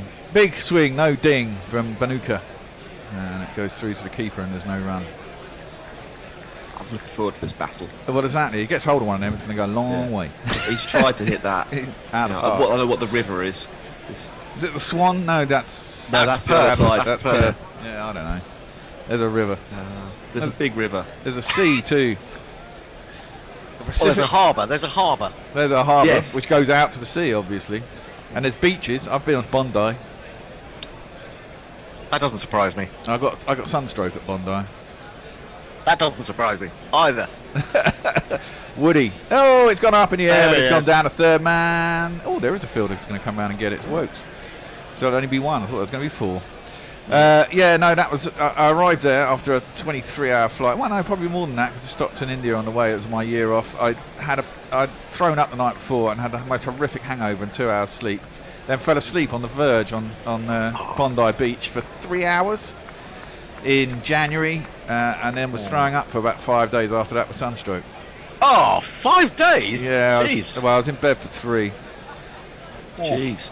Yeah, that was my introduction to Australia. It was my own fault. I ended up getting I think I had an 11 o'clock flight at Heathrow, and I got a milk train home from Euston at 5 in the morning after being out all night in London with some mates. Got straight on the plane? Pretty much. Had about 2 hours sleep, woke up still really pissed and hungover. And my parents took me to the plane and I got on a plane. It was horrific. You idiot. Yeah, well, I was 18. That's pulled with no timing whatsoever. Out to Jordan Man, who is out at Cow Corner. It'll be a Fielding Man. Fielding Man. Ombre Nueva says, has Chris Jordan taken the most catches apart from Butler for England in the field? Is he a super sub or a little or a little bit of a tactical substitution? No, he's super sub, and this genuine super sub this time. Darryl Milan has pulled a groin, so he'll presumably be out for the rest of the tournament. Well, if it's serious, yeah. I mean, if it's Well, he took a couple of steps and then started hobbling. Oh, did he? And then hobbled off. Yeah. Yeah, it was a real obvious muscle pull. Woody is in. 2 singles off the over so far. He's bowling at Banuka. It's going to be a wide down the leg side.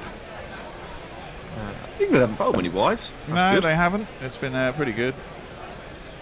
You drinking a glass of wine? No, it's coffee, mate. No wine involved. It is a glass-like mug. Yeah. Yeah, and it's got a dark liquid in it. Yeah. It is. Yeah. Yeah. It's definitely not wine, though. I can tell you that. I was thinking it was whiskey. It's always possible. It should be. Right. I normally save whiskey for when I'm going on a flight. Yeah, I don't drink on flights anymore. Surprising after that, you know. Banuka's going to face up Woody. Short, attempted pull against the bottom edge. It's going to go out to deep square leg. It should only be one as they amble through. I mean, this is going nowhere fast. 127 for 4 with 2 balls left in the 18th. And they were 60 after 6, pretty much. They've at least swung the bat in this over. Well, they have. They haven't timed anything, have they? Do you think? I don't know. What are they waiting for? I don't know. You kind of think. Well, it's the flip side of that game against New Zealand, isn't it? I mean, they've started off really well, and it's like they don't know what to do, almost. Been put in a good position, a bit of rabbits in the headlights. So what do we do now? 37 runs from 7 overs of spin. Attempted cut. There's an appeal from. Then it is out. God. Woody gets a wicket. So that's a good comeback from him. 17 off his first over, 1 for 4 so far in his second with 1 ball to go. Dasan Shanaka, 3 off 8. I mean, he's gone back, tried to cut that, got tickled through to Butler. And it's really subsiding horribly for Sri Lanka. I wonder what Bennett's doing. He's probably tearing his hair out, isn't he? Is Bennett?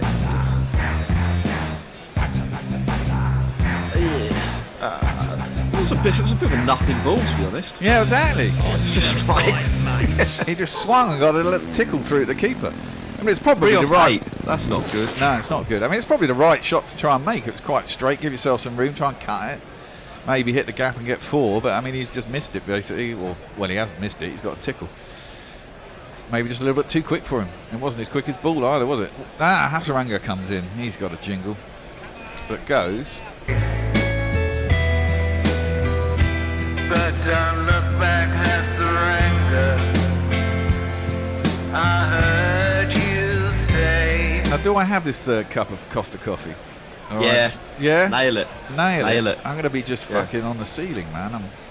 I'm really. Oh well, caffeined up already. And it's you need it. Oh, well, I had a decent night's sleep. I'm not sure I do. Has Hendo gone away again? Yeah, the fire alarm keeps going off. Poor Hendo. Maybe his kitchen's on fire. Woody, last ball of the over. Hasaranga just knocks it out into the offside. Yeah, maybe he's left something on. He doesn't realise it. Well, you think you'd smell it, wouldn't you? He gets a single and retains the strike. 1 off 1. As the 18th over ends 100. They're not going to get 150 here, are they? I was going to say 160. I still think they'll wildly swinging for 2 overs should get you 20 runs here. Well, they should do, but they don't seem to be able to connect anything when they wildly swing. Well, yeah, and after that over, you might give Woody the 20th as well, and Sam Cowan will bowl this one. I mean, if they get 15 off the last 2, I'd be surprised, looking at the way they're going. They'll get 15 off one of them. And then it's something. If around 140 to 150. About all this. Yeah, they're very Sri Lankan, isn't it? I mean, they've had moments where they're in games and look really quite good, and then moments where they've looked really poor. Yeah. I think if they do manage to get, let's say they best case scenario, probably they get to 160. I think they'd still have a good chance in this match. Well, Sam Khan comes in. There. He bowls. Yeah, exactly. You got to get there. Full, wide, outside the off stump, inside the wide line. Hasaranga goes to make himself some room. Can't stretch to even reach it, and it goes through to keeper. And no one. Yeah, but that's a serious. I mean, looking at what they've done in the last 9, 10, 12 overs, you really think they're going to get 32 in 2? I mean. It doesn't seem that likely. It doesn't seem completely unlikely. They're still within touching distance of putting England under some pressure here. They are. Well, there's a full toss. Slapped. Bottom hand comes off the bat. I should get back for 2 for that one. I think it's Livingston out in the deep there. I mean, England will feel a lot happier now. I mean, there would have been a little bit of nerves, I think, after that power play. They thought, shit, we let them go away here to start. It's strange having an England team that actually can bowl in T20 cricket. Normally this is the bit where they just sort of go through the motions and see what, now how many do we have to get, yeah, exactly. Yeah. They've actually got some bowlers who seem like they can wrestle back the initiative when things start to get out of control. Yeah, full. Hasaranga moving around his crease, but in the end can only play it back to the bowler, and there's no run.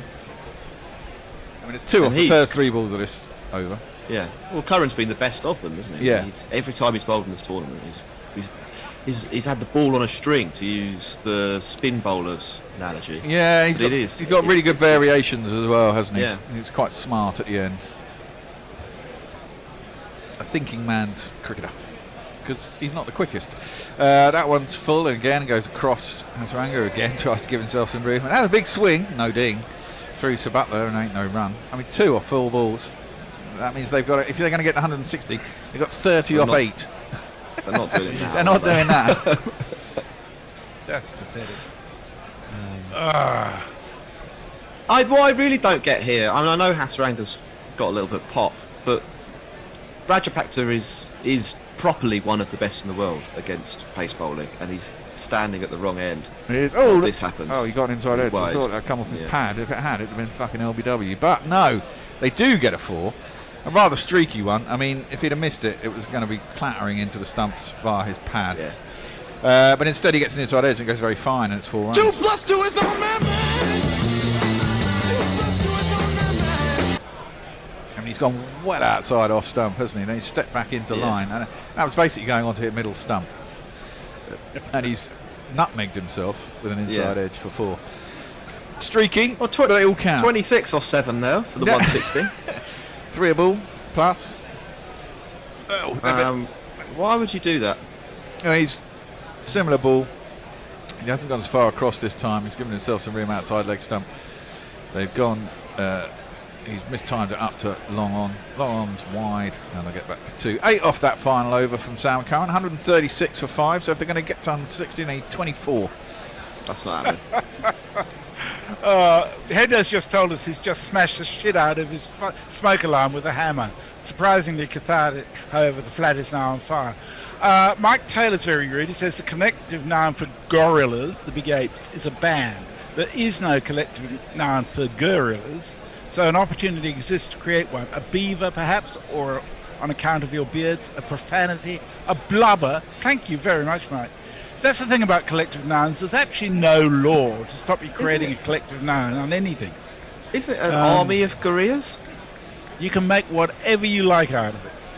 Rashid Mohan says Rashid takes the most. Rajesh Mohan says Rashid takes the most important wicket as his maiden in this tournament.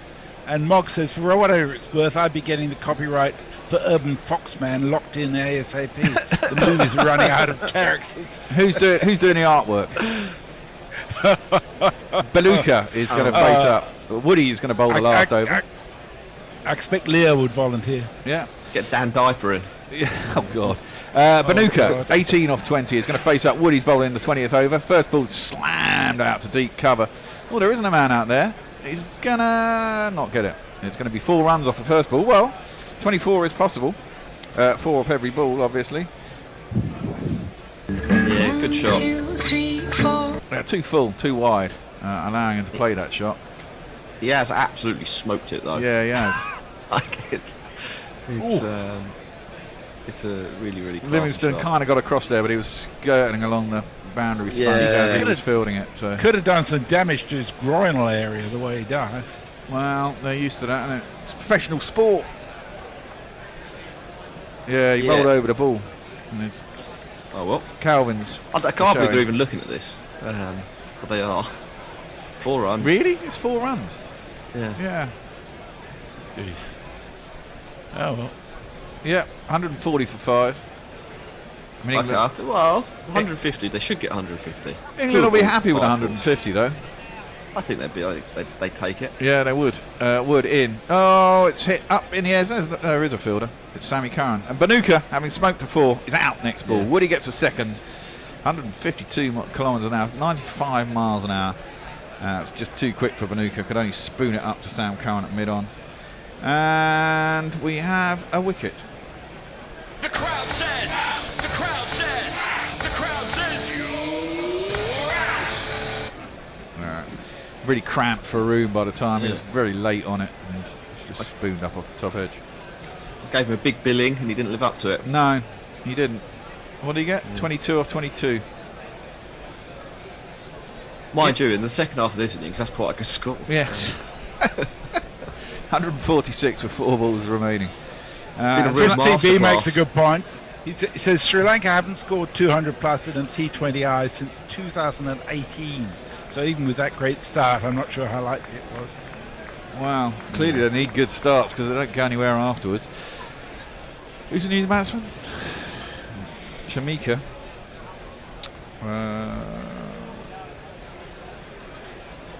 Karunaratne.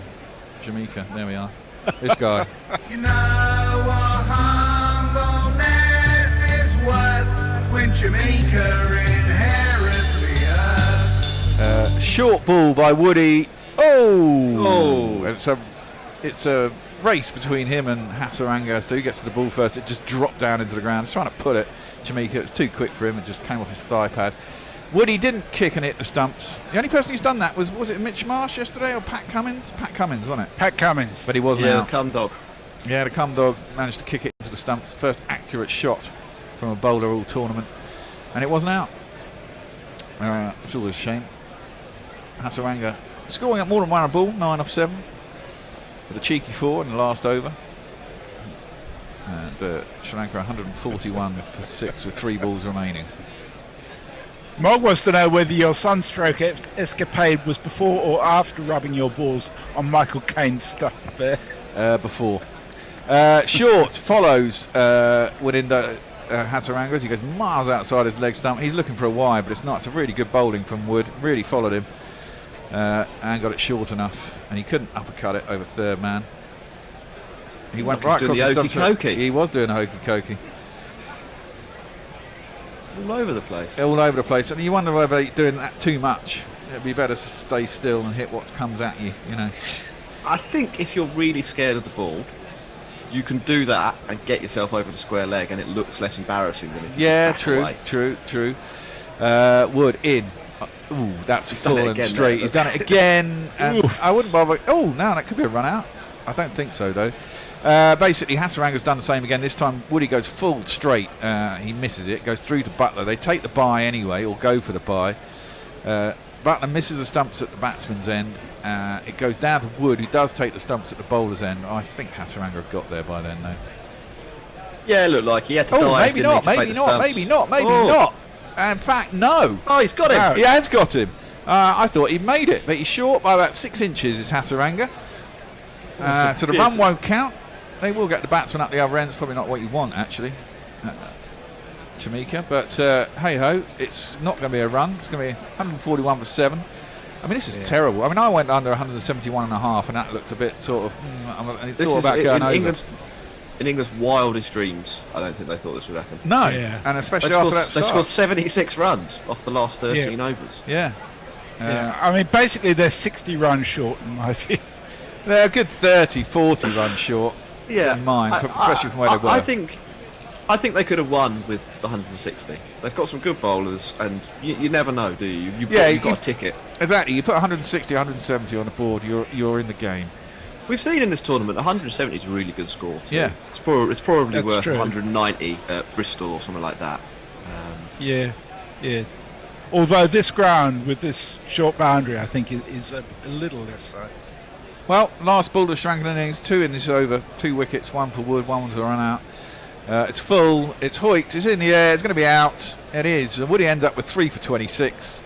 Jamaica tries to smash that over the offside, gets a fat outside edge, flies down at third man.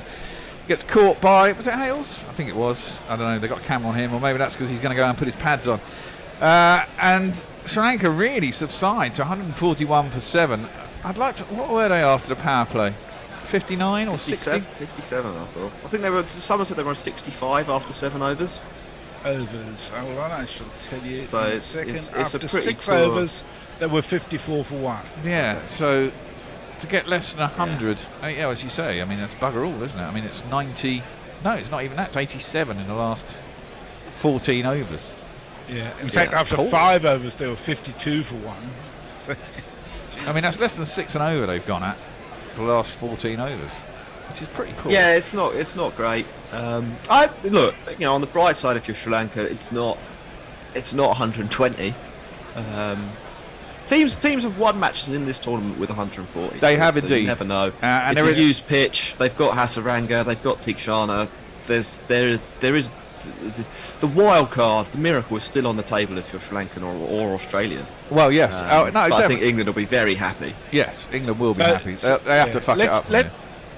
Let's keep Hendo and Josie Oak nervous. By the way, on Jofra Archer, Angelic Scooter says, I think Archer was included in the Lions team for whatever the next tour is. And I looked up, he's going to be on rehabs in the UAE where the Lions are there. And he's expecting to be back in the test fold early in the new year. So we'll see. And Indo Dada said that second Wood over may well have been the one that wins this for England. He says England now enters the semi-finals. He's sure it's done. Warren's taken a photo off the screen on YouTube of Bear sitting in front of the sunset in Sydney, which looks like smoke pouring over everything. And says this is a photo outside of Hinder's house. And we've got a couple of suggestions: a gaggle of gorillas from Brian 001, or an insurgency of gorillas from Mog. Insurgency, I like that. Yeah. Yeah, I think that's appropriate, actually, isn't it? Indeed, it is. I've always wanted to be an insurgent. Yeah, the sound went for a while, but we all got it back. Leah says, I'm pretty bad at drawing, so no Urban Foxman artwork from me in the near future, I'm afraid. Mike Taylor said the wheels have come off. Mog says a not terribly explosive performance on the anniversary of a not very explosive day, really. Oh, it's Guy Fawkes Day today, isn't it? Yeah. And finally, PJ Mead says Sam Curran is playing a blinder. Is Tom still in the England setup? I've noticed that Ben Curran has been released by Northampton. Tom Curran's not very good. Yep, He had a good season. I hate Currans. I just hate Currans per se. It's like Hendo and Steinis, you know. Wow. I mean, hating Stoinis is weird. That's like hating a teddy bear with massive muscles. Yeah, he's actually a really nice bloke. Yeah. He's very funny too. How can you hate Stoinis? Yeah, he seems alright when he's talked to. Well, I hate him because I just hate him. I don't know. But why? Because he's Australian. Is that good enough? No. And he once didn't he completely muller us with an innings? That's when I started hating him. So you hate him because he's good at cricket? Yeah, and You're he's jealous? Australian. Well, maybe, but England they need 7 and over, don't they? Really, that's all they need. Are we out tweets? So if we're out of tweets, I don't know what's happened to Hendo. Whether he'll ever return from smashing his smoke alarm. And Hotch, you and I are back on at the beginning of the innings. Can we have a 5-minute break before then? We can have a 5-minute break before then. Back to Dice Cricket. We'll see you at the other end of it. And he was playing, so he was going out on a limb there. This one is tucked away behind square. Lovely little use of the blade there. Rob Patel just guiding it fine and picks up 2 more runs. And he moves to 18 off 6, but he won't be facing WG Grace. Will be facing. He's on 49 off 16. I think he has got a 50 in this tournament thus far. After 9 overs, after 20 runs came off that first over from David Steele. 159 for 4. The Fat Low of Use 11 having been put into bat. I think I should correct you. I think it was the beardy WG Grace that got a 50 in this tournament, the beardy bastards. But this will be a first 50 for the fat WG Grace if he can get there. Who's bowling? Well, Alf Valentine, he's taken 2 wickets, but for some extreme fat-fingered fuckery, should have taken 5. So he is going to be continuing. Okay, so it just is for you cussing these Valentine. fingers, this is going to go bad for you, Tony. Coming into bowl to WG Day. They've come to see him get a 50. Are they going to see it? Yes, they are, because he's drilled that through the offside. The man from mid-off is chasing it. It's Paul Allett. He's not particularly quick across the surface, and they're going to get back for 3. And WG Grace, for the first time in this tournament, the people rise and they laud the great man himself. He holds the bat aloft to all corners of the ground. He has 50 runs. 50 runs. Your 50 runs. Well done, well done. Well done, well done. 50 runs. Your 50 runs. job has only just begun. Specifically, he has 52 off 18 balls. One of those was a no ball, which for some reason our on-screen scoreboard doesn't quite count as a delivery face, but it does. 52, it does count. 52 off 18, 3 4s and 2 6s. Not one of the faster 50s we've seen in this tournament, but a 50 nonetheless. Well, it's good to see him in good form, WG. I mean, I think he's the kind of man for the big occasion, isn't he? He was a bit disappointed by the lack of a crowd for some of the early games. But now that they're packed into Trent Bridge today, there must be at least 14 people watching today. He's decided to show off all his abilities. Anyway, it brings Samit Patel down to face. And it's Alf Valentine, left arm around the wicket one, throws that one up. Patel likes what he sees. His eyes light up. And he drills that back over the head of Valentine, and that has gone for 4 more runs. It's Nissan She. It's Nissan She. Valentine in again, bowls to Patel, and Patel goes down on his front leg, sweeps this away quite fine. They're going to run back for 3. And score moves on. Patel looking in decent nick, brings WG Grace back down to face. In comes Valentine, bowls to WG Grace, who has, well, that is an extraordinary shot. He's just swiveled that. There was nothing wrong with the delivery, but he's got such an eye that he's managed to smear that. It's barely gone above 10 feet off the ground, but it's gone all the way to mid-wicket for a colossal one of these.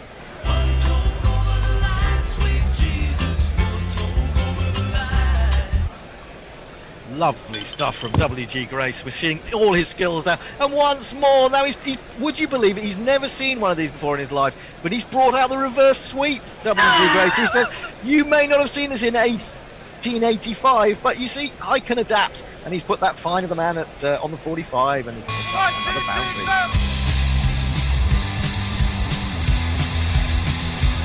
Well, had WG been born 130 years later, there's no doubt he would have been dill scooping. One to come. Absolutely. Anyway, wait for the next delivery from Valentine, who is in to WG Grace. And this is another 4. Oh, now there it is. There is the ramp shot. He's lifted that one up. That's a very clever shot. He went down as if he was going to sweep it. And when it was straighter, he just opened the face and jabbed it away. Well, fine of the man on the 45 again, and picks up 4 more. 2 + 2 is on man. Well, the most expensive over of the innings, that from Alf Valentine. One over too many, perhaps discouraged by his bad luck and his inability to control his feet, as they said about Jimmy Traore, with a 6 and 3 4s in that over. WG Grace is on 66 off 21 balls. Samit Patel will be on strike. He's on 25 of 8. After 10 overs, the Fat Lord of East 11, 183 for 4. And is it going to be continuing with David Steele, Tony? No, Eddie Barlow. Eddie You're Barlow. going to see a little bit of a right arm medium from Big Eddie. Hendo, presumably it would have been in your game plan to get into the change bowlers of the making a spectacle of themselves 11. Yeah, well, I mean, we don't mind a little bit of extra pace on the ball, and Eddie Barlow, very skiddy, chunky fellow. I'm quite happy with that. You've got a jingle that goes like this. He's come to play. He's going to stay right at the crease. But to Barlow. And I'm quite happy to see these guys exhausting themselves before they've got a bat. It's very encouraging for us fat boys. Decent total already. 183 for 4 after 10 overs.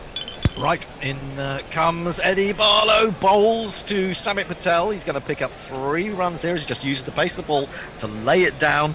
Fine behind square on the offside. Next ball is delivered, and it's another 3, this time for WG Grace, who has driven beautifully, you might even say gracefully, through the offside and picked up another triple.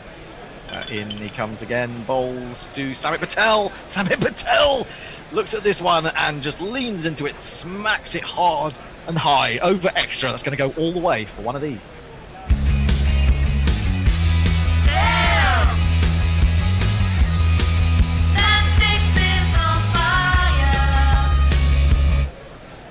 So not a great start for Eddie Barlow. He's in again, no bowls to Patel, and Patel this time goes back. It was slightly offline, down the leg side. He's going to flick it cleverly away towards deep back of the square for yet another 3.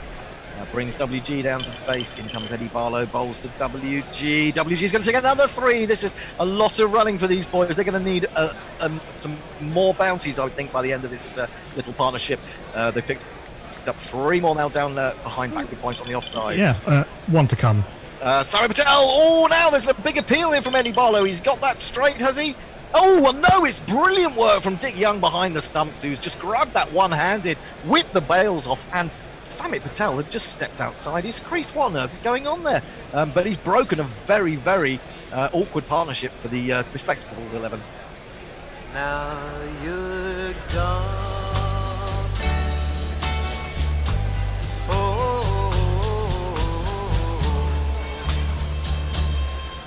The magic hands of Dick Young doing the job again. That's his probably 4th or 5th stumping of the tournament thus far, maybe more.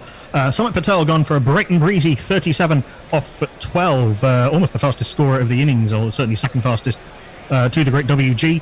2 4s and 2 6s. After 11 overs, 201 for 5, the fat lot of use 11 having been put into bat. And coming to the crease. Sorry, WG Grace is 72 not out of 23.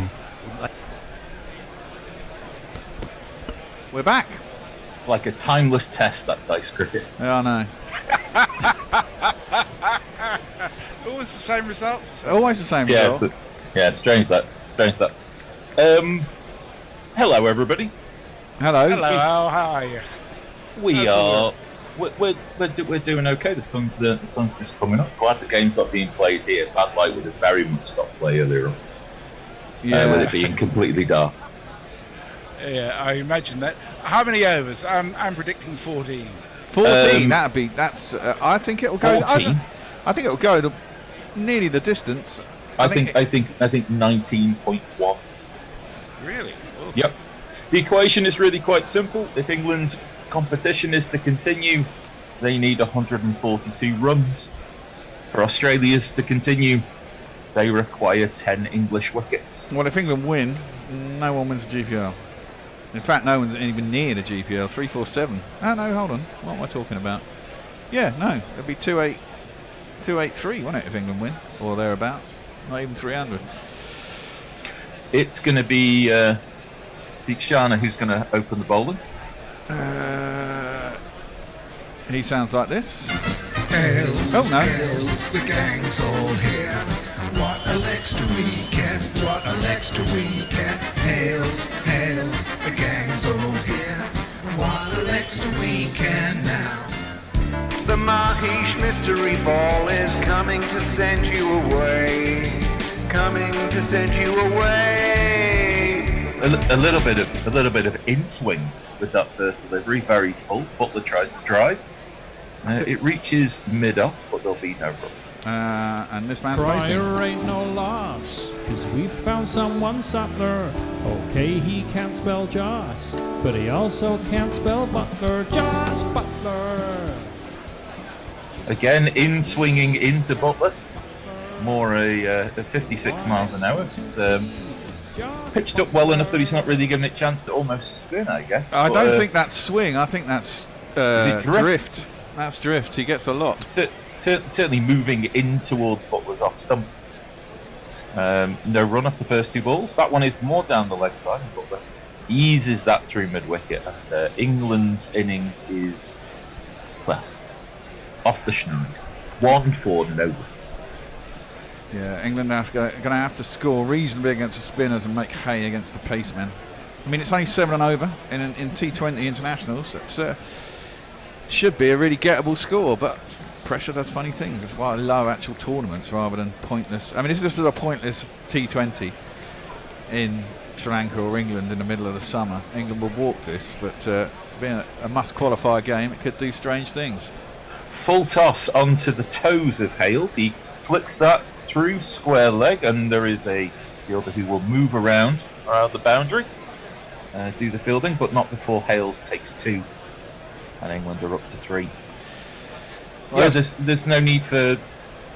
There should be no real need for heroism here. Well, there shouldn't be, unless England lose wickets. And the thing is, you have to play a T20 as a T20, so they are going to try and score boundaries. Yeah. So there are chances for Sri Lanka to take wickets in the first 6 overs. You want to try and get off to a good start.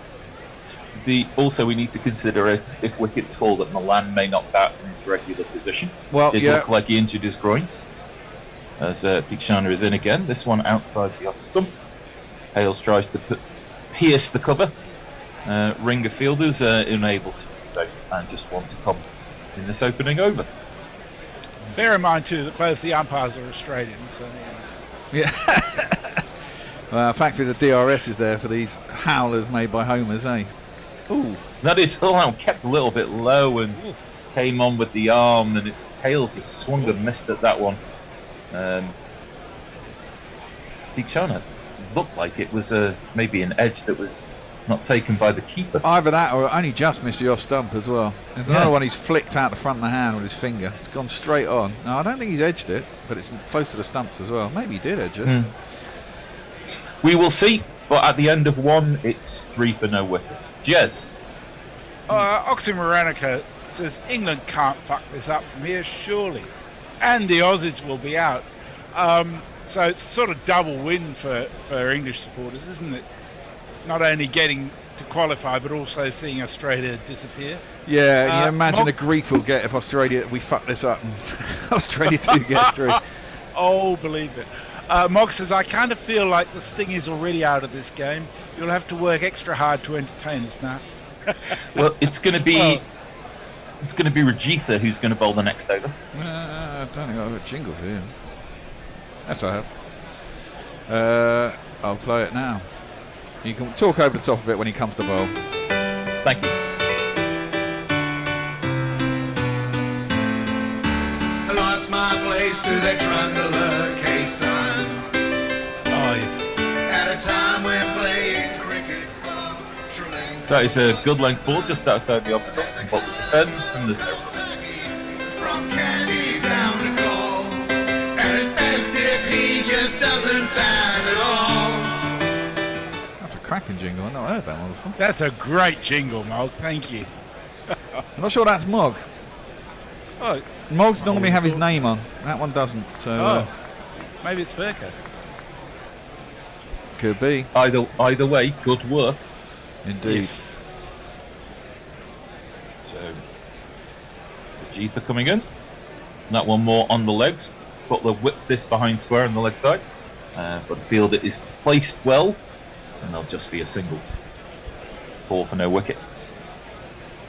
Not quite the blood and guts and thunder of the opening of the Sri Lankan innings. Yeah, but I'd rather we did what we should have done, what they should have done in the last 14, than what they did in the first 6. To be fair.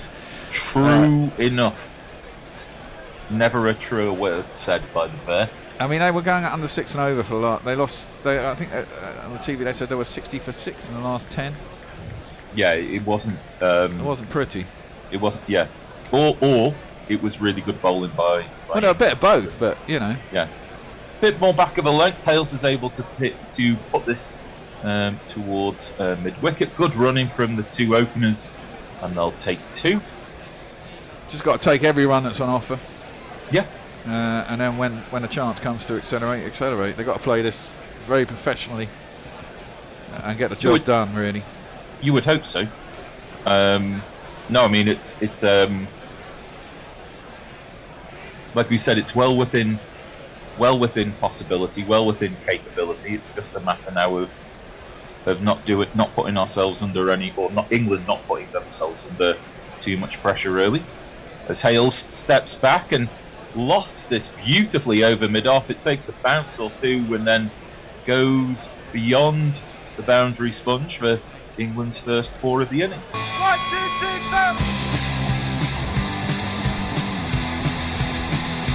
4. Lovely shot. Stepped back, gave himself some room, held the pose, got the elbow through, and just hit it back straight over the bowler's head. Mid-off is up, and it's an easy 4 runs. Lovely shot.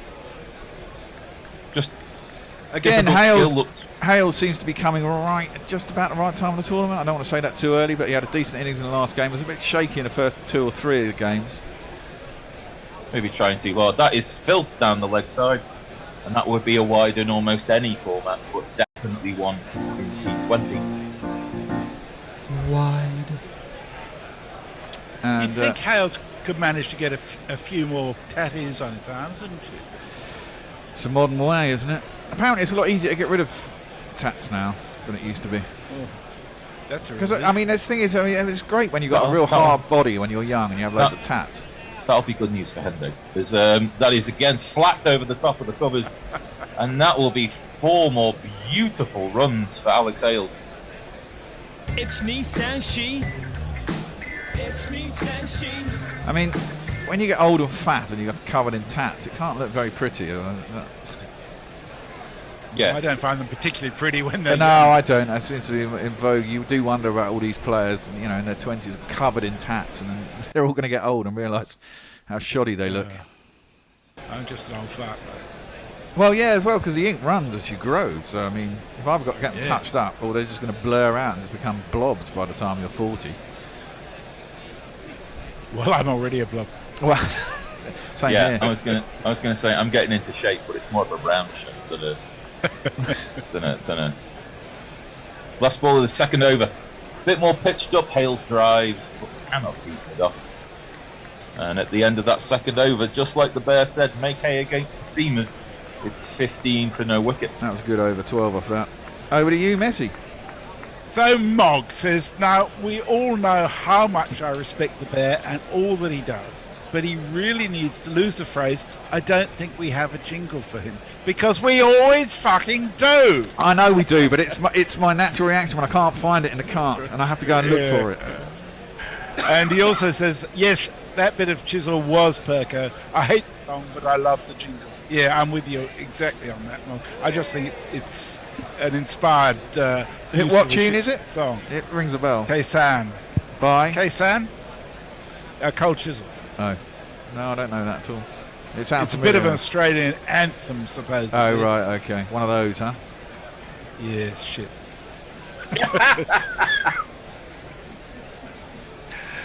Mahesh is going to continue. Australia hasn't got a decent anthem of any sort.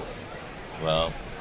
Oh, well. Can we think Sean is to continue? Oh. And notice, just got over the top of the stump.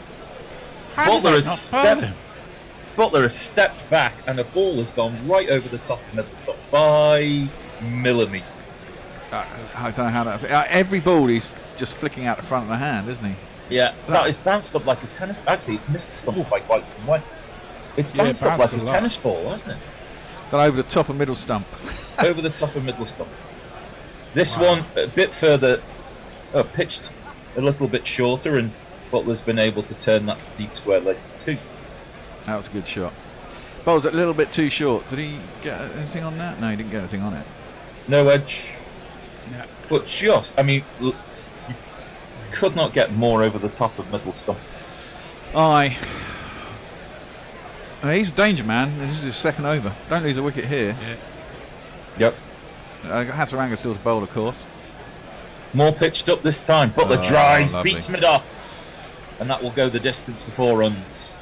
1, 2, 3, 4. I think England have also learned as the tournament's gone on not to be too rash. I mean, you've got to be aggressive in the top first 6. Yeah, but you can be... You can be aggressive and pick the balls to hit because there's no one out. Yeah. Still get cut the boundaries and a few dots, you know. Haven't we worked out by looking at all the T20 games we've covered that like 3 wickets is death? Yeah, 3 wickets is death. Is that his turn 3 mid-wicket? Usually. And now... poor fielding by Sri Lanka. No, they hit it into the gap, I think. There was no one there. There was someone down at mid-on and there was someone out deep sort of mid-wicket and they had to come around and in. I thought you had 2 people down there in the deep. No. Two runs through mid-wicket. It was timed well enough that it just kind of dribbled out into the outfield, so maybe it's that. As Butler again steps back to leg and drives this through the offside field. Mid-off is there but has to go wide, and Butler's able to take a single. It was a sharp single, but a single nevertheless, and with 1 ball left third, the score is now 24 for no wicket. Maybe he would have been in. Yeah, yes, he would have been in. Yeah. Always looks much easier when there's not a direct hit. Direct hits always turn around and make the whole thing look a little bit worse. That's the first ball he's given some air. Hales is jammed for room. He just kind of prods that back to the squirts it back to the bowler at the end of the over. 24 for no wicket after 3. Most of our listeners are still on their meal break by the look of it, or going out buying fireworks. Mog says if you've gone drinking in Australia any time after 1978, you've probably been subjected to that fucking K-San song. Can you still buy fireworks in England? I used to love that as a kid. You can, but there's meant to be more restrictions. But well, I'm sure if you go to a dodgy corner shop, there are a lot of places where you can buy. I mean, I hate fireworks now. I used to love it as a kid. I spent weeks looking forward to it and looking in the shops at what I might be able to save up to buy, and then it was always chaos on the night. Yeah, exactly. I mean, I remember we used to go to the park. We used to have a big one where I was, and there used to be like a couple of electrical substations in the park, and you used to climb up on the roof, and then the police would come and try and get you off, but you'd watch the firework display from the top of the roof. It was the plum spot to watch it. It's Lahiru who's going to bowl the next over, and that is back of a length and cut and half stop. Butler's cut in front of square on the offside. Good fielding, but a single still able to be taken. 3 runs saved there. That was hit hard as well, wasn't it? This man's bowling. Test debut, aged only 19. Tons of pace when he burst on the scene. Like he was clocking around 93. The hero again in, and Hale steps back to leg. An ugly-ish tweak of a shot, which he fails to make contact with, and it goes through to the keeper. Both men on 12. Hale's off 9, Butler up 11. Reasonable start for England. Haven't lost an early wicket. It's always good. Kind of in the situation, kind of just what the doctor orders, really. Yeah, exactly. But we'll see. As we see some highlights of Josh Butler, who is described as a dynamic opener. Oh, wow. Hales holds his pose as this is straight driven back over the bowler's head, and that is a beautiful ball. 2 + 2 is our man.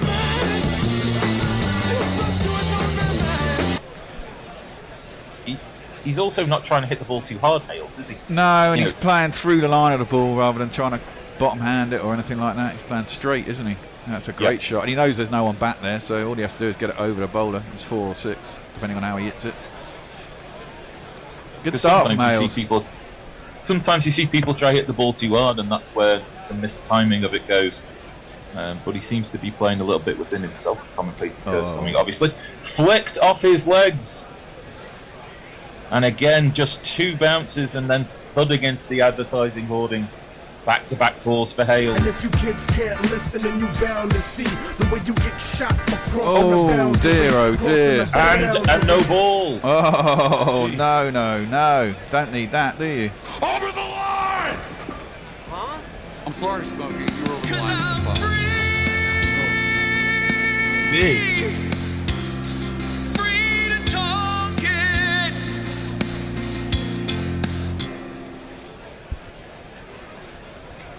Well, how not to do it? Yeah, basically. Yeah. Lovely shot from Hales, though. Really turned the wrist late. Yeah. Great timing. And sweetly timed as well.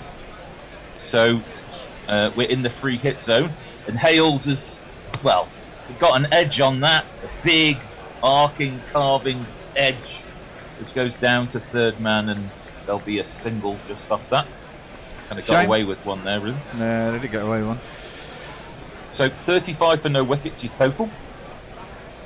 2 balls left of this 4th over. Hales is on 21 now. And Butler will face the next delivery on 12 as we see the world through Butler's eyes. It's a bit scary that Butler sees all these people who are lit up.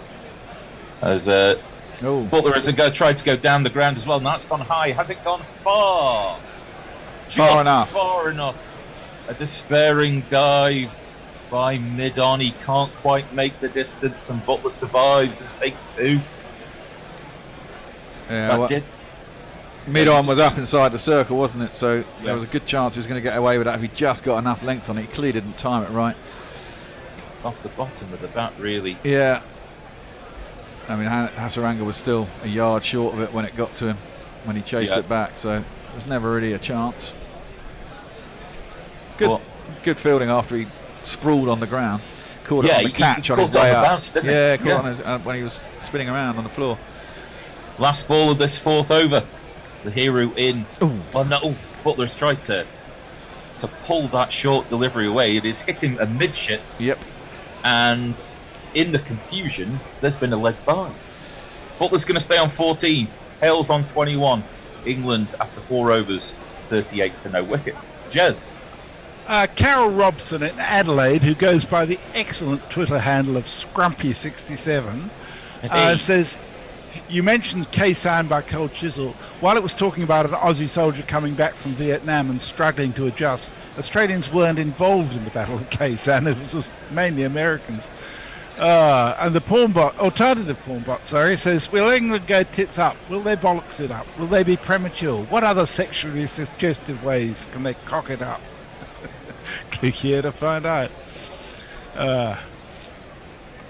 It's good that we have the alternative porn bot on duty when the real porn bot's not around. I'm just gonna nip to the woods. Okay. So we see, but it was just in the just about the belly button where he got smacked at the end of that over. Not easy. One Indu is going to be the person who's going to bowl the 5th over. Coming in. Regulation sort of leg break, pushed into covers and easily fielded in the circle, no run. So it's Hasaranga who's going to...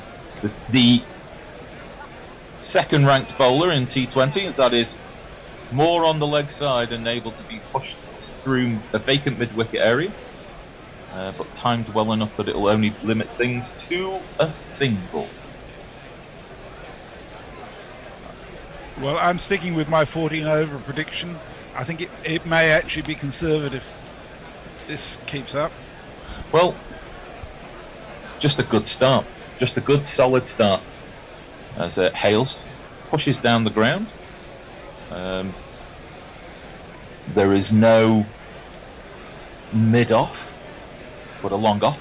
So that's just a single. They've got it down to nearly 6 and over already, haven't they?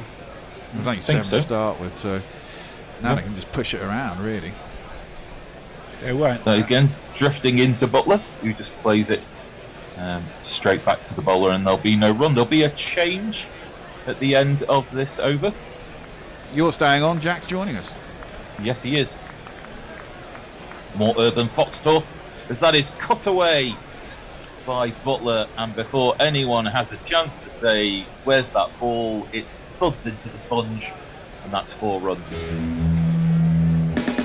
1, 2, 3, 4. Yeah, all England have got to do now, pretty much, to get over the line is pick one bad ball and over to hit for a boundary, and they will walk it. That should be the modus operandi. Yeah, cut the singles, maybe a 2 or so. Oh dear, well. Well, Butler's taken this ball deep over long off, and that will fly all the way for a maximum. That was a great shot. Picked it early, went back in his crease, smashed it over long on. Time for a change.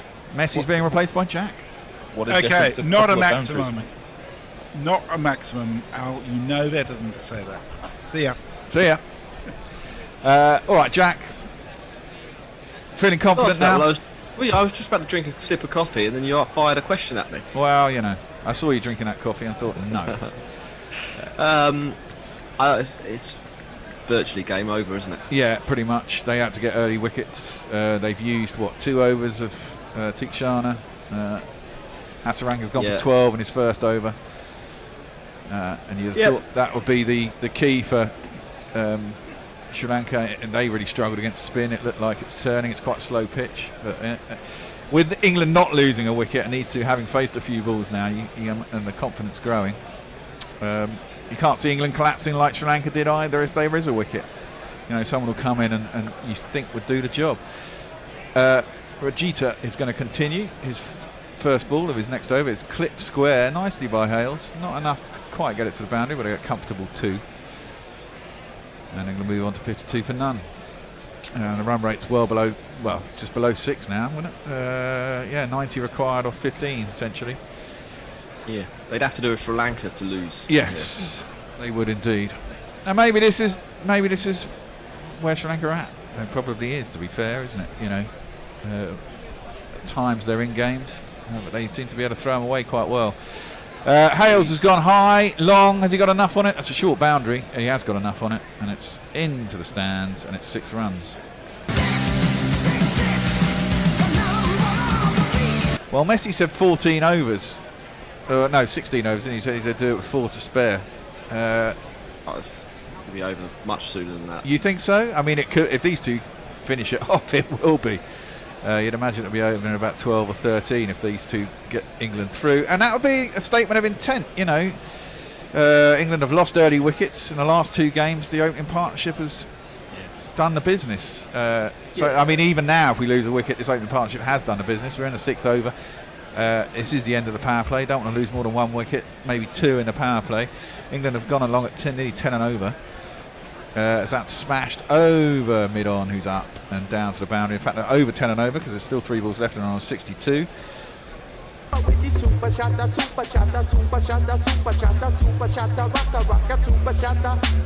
they've already broken the back of this chase, really. I think Sri Lanka. Go on. I was going to say, I was absolutely stunning. It was a slower ball, and you could see Hales just wait on it just long enough, and it was see him almost change his mind in mid-stroke. It was absolutely awesome. Well, you wonder whether they'll fall apart now, to be fair, as the next ball is Hoyt down to T Cow. It's going to be 4 runs too. It's all going wrong for Rajita here.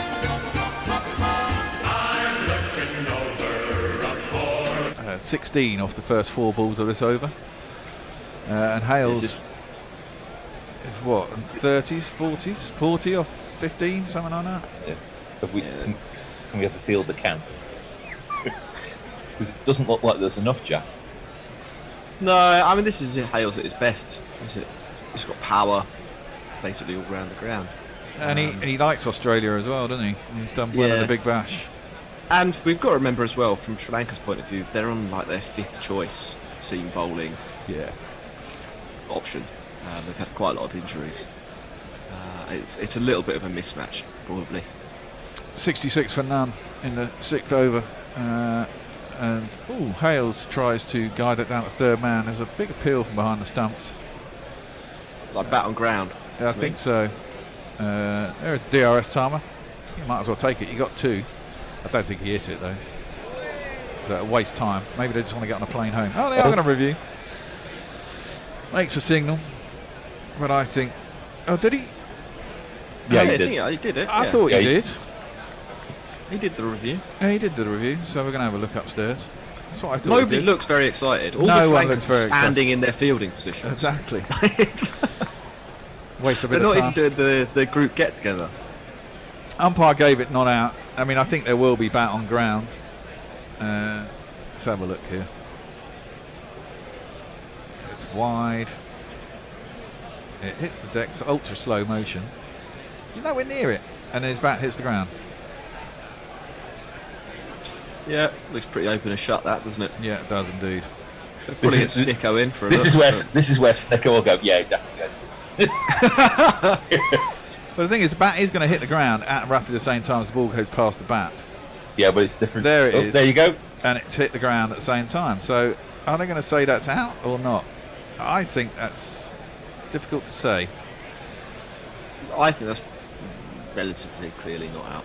I think so too, but... Well, the thing is, there's a simultaneous element. Yeah, and the thing is, they got to have proof that it's... Now, are they saying that it's gonna, with the change in the sonics there in the frequency, are they going to turn around and say that it's? I don't know if you can say that's definitely the edge or the ground starting to hit the bat. Bat starting to hit the ground, and if it's not out, it should remain not out because it looks as well on the left-hand side when the noise starts that you can actually see that the bat and the ball are not touching. Yeah, so well, it'll be interesting to see what happens here. So And I think not out. I think not out would be fair. I think they're going to change this. He's going to give him out, isn't he? No, he's giving him not out. Okay. I think that's fair enough. It's difficult to say. You're a doomsayer. I am a doomsayer. But hey, you know, had a bit of excitement, a bit of frisson, you know. 66 You wanted that to be out. No, I didn't want it to be out. You needed that to be out. I didn't need it to be on out. that wall. I'm not betting. I've decided that betting on England games when there's actually something on it is a lot harder than not. Just about gets that over mid off the last ball of the over. After stepping back, Hales, he moves on to 42 off 19. England on to 70 for none with that boundary. Right, I'm on tweets. You are indeed According on tweets. to Jez, third umpire said there was insufficient evidence.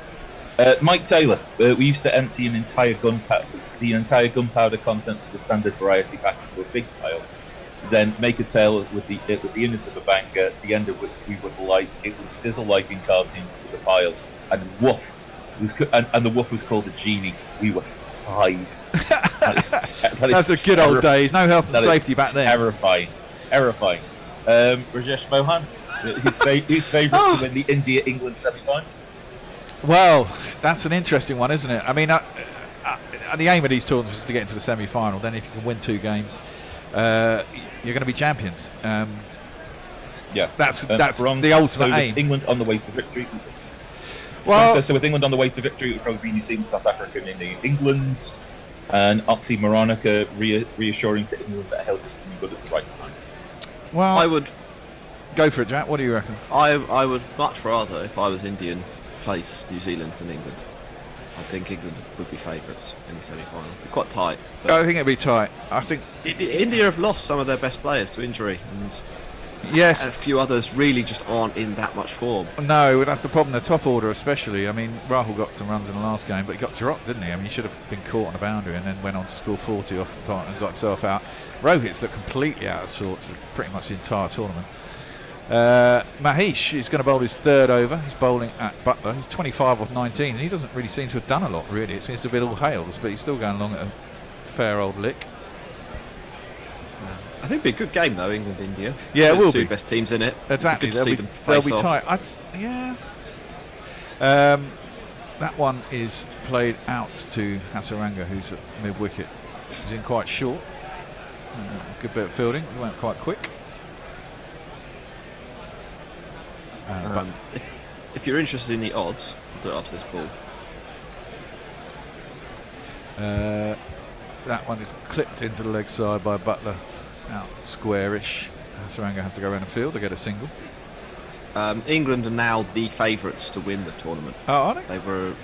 They were second favourites behind India, and before this match started, and or maybe 3rd favourite behind New Zealand actually. And now they're 3.3.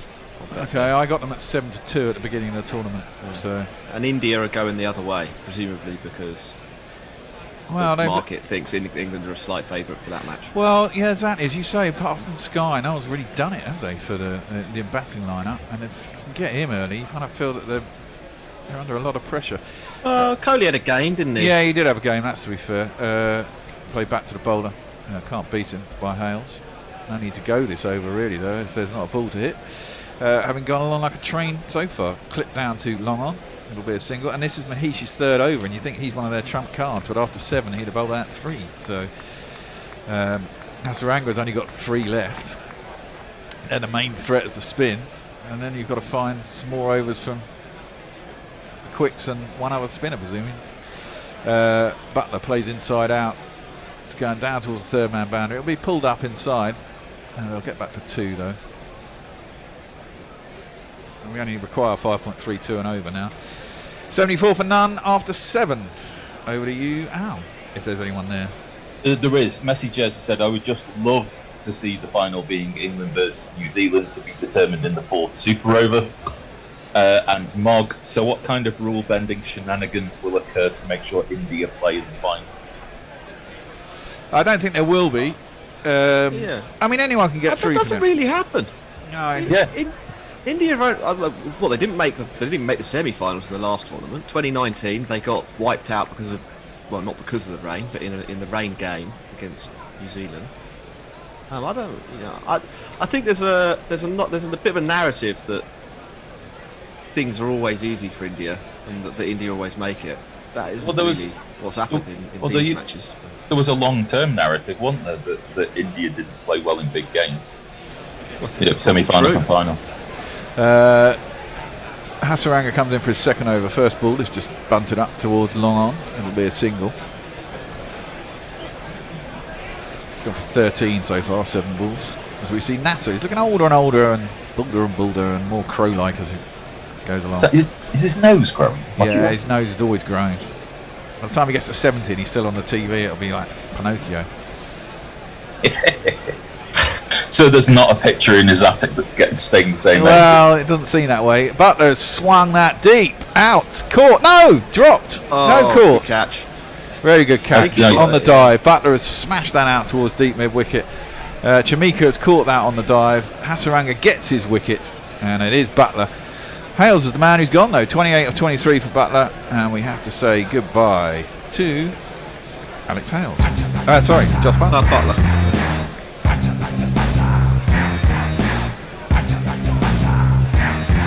That's a great catch. That is a great catch. Yeah, he had to cut quite a lot of ground. He did indeed. Yeah, gets that. Diving like Urban Foxman. Yeah.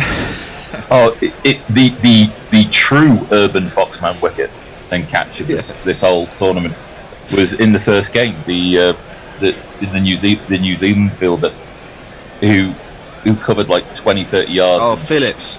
Just flat out Superman. Yeah, that was a quality catch. Great. Yeah, great catch. Just like we can close the book now on best catch of the tournament. It's like that's finished. That was fantastic. It might be a good time for Stokes to bat. A little bit less pressure to score. Yeah. He can sort of knock it round, try and find his feet in the tournament. Mod says, Jack, you've got no sense of humour. Jack's got a wicked sense of humour. Ben Stokes is going to come in at number 3. Presumably, Milan will come out to bat if required, but be right down the order.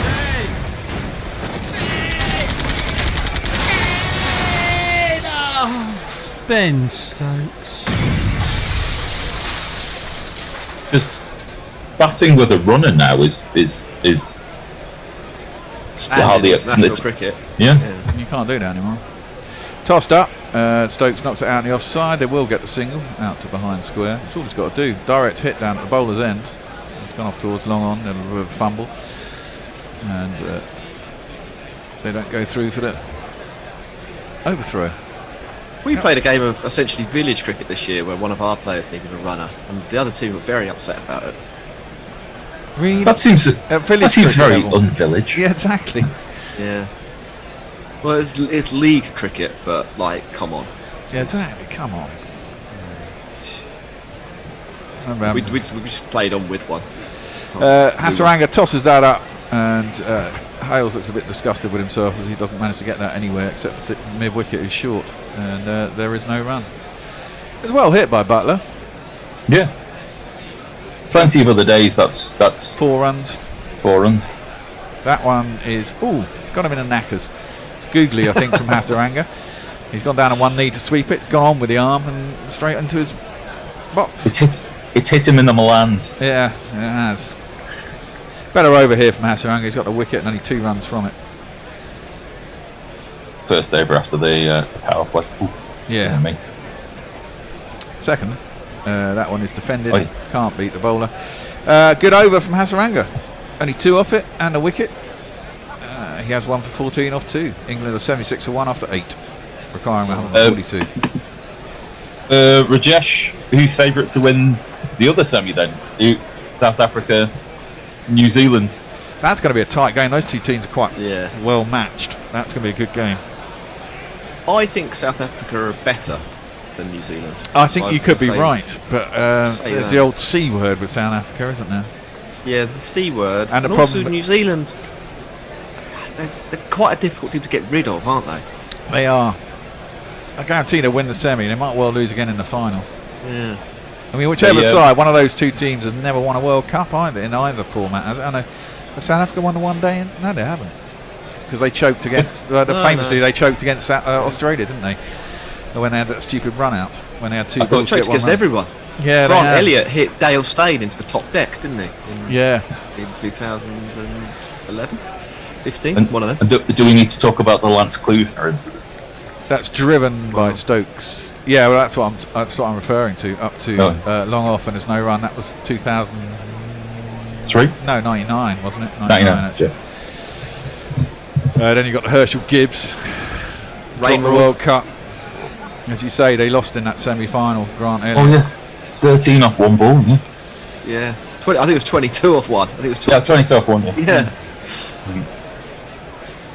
That's driven back to the bowler. Dhananjaya has come into the attack. He has a jingle that goes like this. Here he is, a million miles from home. He's bowling. Well, he's not bowling. The base attack cut through me. Comes into Hales, who's down a track, overruns himself, manages to bang it into the deck and bounce it over Dhananjaya, and I'll get a single down to long off. And a couple two. That's really good running. That is really good running. Stokes is a good between the wickets, even if he's out there doing no batting. Dhananjaya's rubbing his shoulder. Maybe he stuck his hand too quick. When is Ben Stokes' body going to completely fall apart? Probably when he's about 36, 37. Got a couple of years left. Gives himself some room, Hales, to try and smash it over the offside. It turns quite sharply into him though, and he can't get it away. It'll be no run. I think he might just be quite expressive. So any discomfort whatsoever results in, an over-the-top scream. Hales comes down the track, meets it quite nicely, but plays it down to long on, and there'll be a single. 5 off the over. Over to you, Al. There's one ball left in the over, sir. 4 off the over. I thought that was the last ball. He's gone 100. 80 for 1 after 8.5. Last ball of Dhananjaya's first over is around the wicket to Stokes. He plays it up and wide and mid off. No, but they should get back for 2. And they do indeed. To end the over, so 6 off the over in the end, which is all England need. And at 82 for 1 after 9. Over to you, Al. Perfect. Woi Pom, the collapse is on. To which our website replied, "We're doomed. Get your own catchphrase," and so on. Messages, things you'd expect to hear on Guerrilla Cricket 324. New Zealand are quite a difficult side to get rid of. Well, but they are. They're just really good. Yeah. They seem to get through the finals. One day they're going to win one. Maybe not. That'll be next Sunday. They won the World Test one, didn't they? Yeah, they did win the World Test one. Yeah, it's hardly a tournament, is it? It was hardly a tournament. It was a one-off test, but it was good that they beat India. India played that whole wrong though, didn't they? They went into a test match in England in, what was it? June. End of May, early June, with 2 spinners. Huh? Are you mad? Yeah, they're 2 spinners. That was very, very stupid. South Africa fell in the same trap in the second test in England, didn't they, as well, this summer. Hasaranga is in, and is he out? It's got to be, I think. I'm not really sure. I'm not sure either. Yeah, it must be. He's gone to. He must be out. He's gone to sweep it as Hales. I thought it would bounce back off his pad, but it must have come off his bat. It's gone looped up straight back to Hasaranga, and Hales has to go for 47 off a 30. That is a genuine one of these then. Top edge. Not excellent. For fuck's sake. Oh no, he's out. Excellent. Top edge. For fuck's sake. Oh no, he's out. Excellent. How's that? Top edge. For fuck's sake. Oh no, he's out. Excellent. I think it might That pass is- it. Yeah. That defies physics. I think he's hit that off the end of his bat back to the bowler. Yeah, it looks that way. Is that the snooker easiest? shot.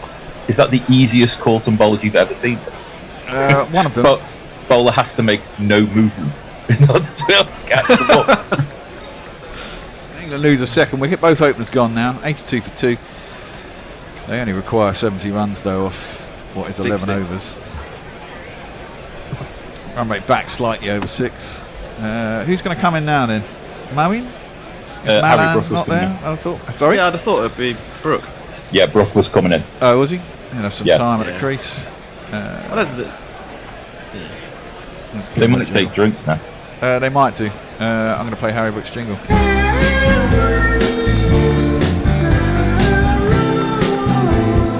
Harry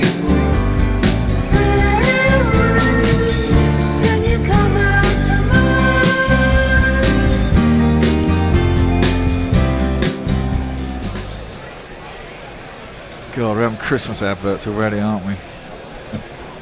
Drives me fucking mental. It's all right. We've got Black Friday to get through first, or Christmas half time. I hate Christmas. I really hate Christmas. Do you? Yeah. What's wrong with you? It's just, I don't know. It's just spend money. You got to spend money, because if you don't spend money, we're all going to fall apart. Buy, tat and crap for everybody. It's just like, Jesus Christ.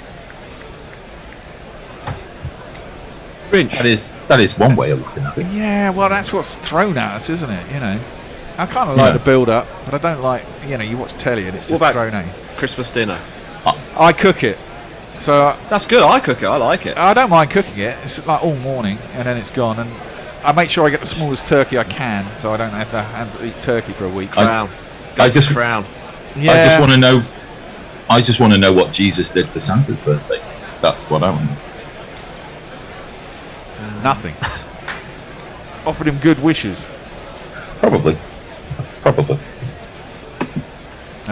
mimosa in the morning, Bear. That's your kind of territory. Isn't it? I used to do. Yeah, you see, I don't drink so much. Right. I mean, this is it. The wife doesn't drink as well, so getting pissed on your own on Christmas Day.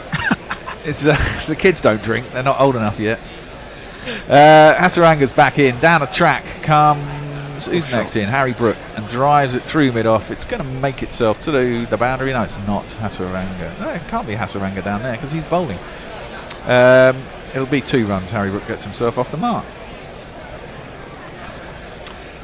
I still don't really know how that caught and bowled has happened. It's not come off the toe. I think he's got a bottom edge onto the pad and it's bounced up. I know he's looking at his bat like he got the toe end. Reverse sweep almost, doesn't quite hit the stumps because he misses it, comes off his pad. Can't be LBW because he's outside off stump. Slow delivery though, 47 miles an hour, tossed up there.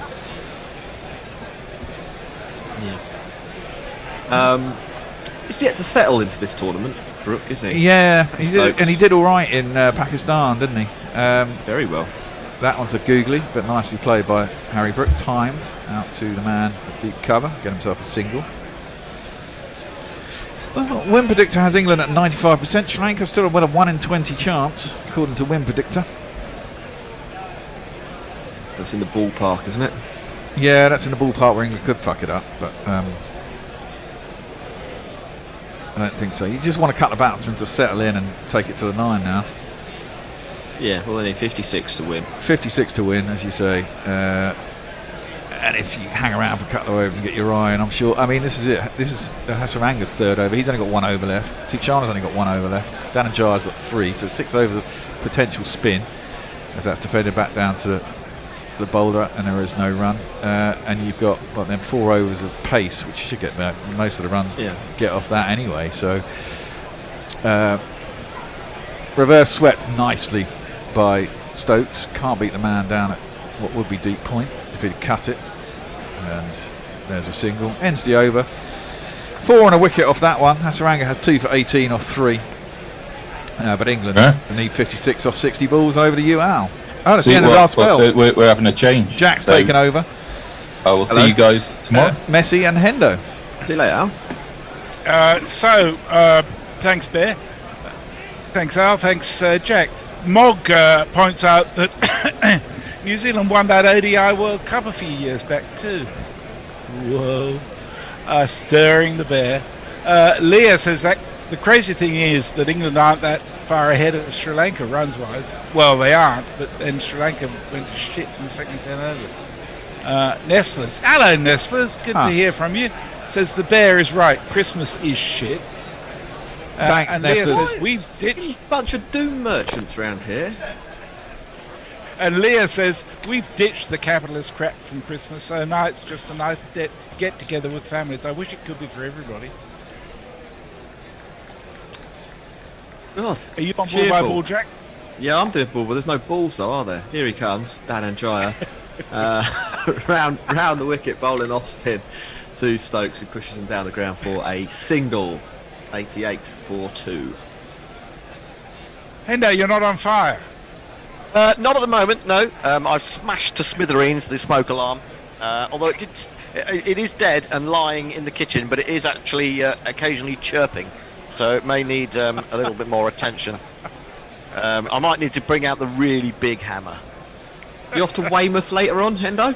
No. Danajaya still round the wicket to the right-handed Brook, knocks it out to deep square leg. Fielder has some work to do, so they may have been able to get two. In the end, they settled for a walked single. 54 from 58, the requirement at the moment. So why not? Weymouth, of course, Wimbledon's first round FA Cup opponent. Yeah, it's too far. I'm doing this. I can't drive down there in that time. Sweep from Stokes, but he misses that. Beaten in the flight, possibly. Gets through to the keeper, dot ball. Yeah, well, I'm expecting us to lose, obviously, as you would imagine, to the team 2 divisions below us and bottom of that league.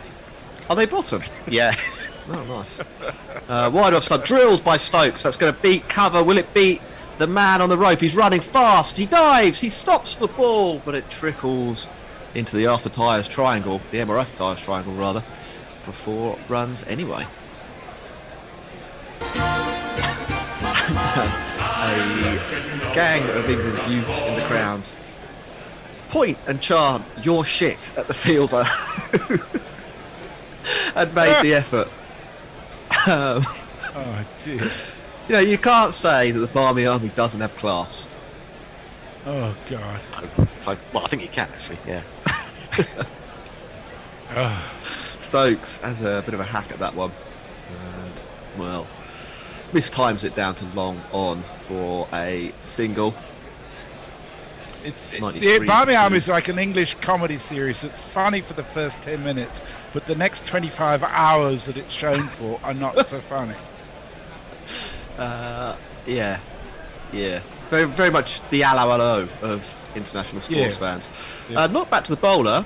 It's being caught here, I think, by Danajaya. He's claimed the catch and given it out himself. Brooks stood there for a moment. It was quite low, and actually might still be at the crease. The umpires are going to confer. The Sri Lankans seem to think this was out. At least the bowler's reaction, Danajaya's, was pretty convinced. And actually, you know, Brook is walking off. So his relatively short stay at the crease appears to be over. I'm sure they'll have a look at the footage here. In fact, we're getting an angle now. That's a very clean catch in my book. And England are 93 for 3. Well, technically, it could be 93 for 4, of course, if Milan doesn't come out. Yeah. Here he is, Doom Merchant. Yeah, I'm back. I'm back.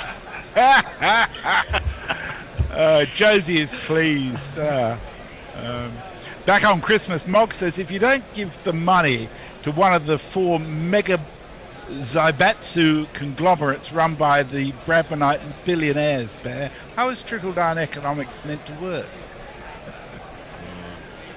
And Leah says, what are you on about? If they can open a bottle of beer, they're old enough to drink it. That's the German in the room. Yeah. Whereas Ravi says, why a dry bird like turkey? Why not a goose for Christmas? Since it's usually just my parents and me, I just brine and roast. Have a goose! Oh, right. I was going to say, a goose between 3 people, that's a challenge. It's a very fatty goose, isn't it? I think that's what turns people off. My goose here would be extremely upset if I ate one. You own a goose? Yeah. She was pissed off today because I forgot to feed her. She and the ducks get fed about 4 o'clock, but when the cricket's on, I sometimes forget. I didn't know you lived on a farm. No, on a river. Well, it's a sort of more a stream. So is this a wild goose that lives in your back garden? Yeah. Okay. It's not. You don't have sole ownership of the goose. No. The goose owns me. She gets really shitty if she doesn't get fed. Danajaya, not in fact, Danajaya isn't the bowler. Hasaranga's the new bowler. Is in over the wicket to the left hand. Is Stokes knocked into the leg side. Defended, no run. It's a good catch in the last over. Probably didn't give it enough credit. One's tossed up wide to Stokes, and he takes a single on offer down the ground. England need 48 from 52. How nervous are you, Hendo, on the scale of, well, 1 to nervous? I don't know, probably about 23% nervous. So that's quite low. That's quite low for me, isn't it? That's quite low for me, 23%. Yeah, it's probably that glass of wine you had earlier on. Yeah, it went really well with the coffee.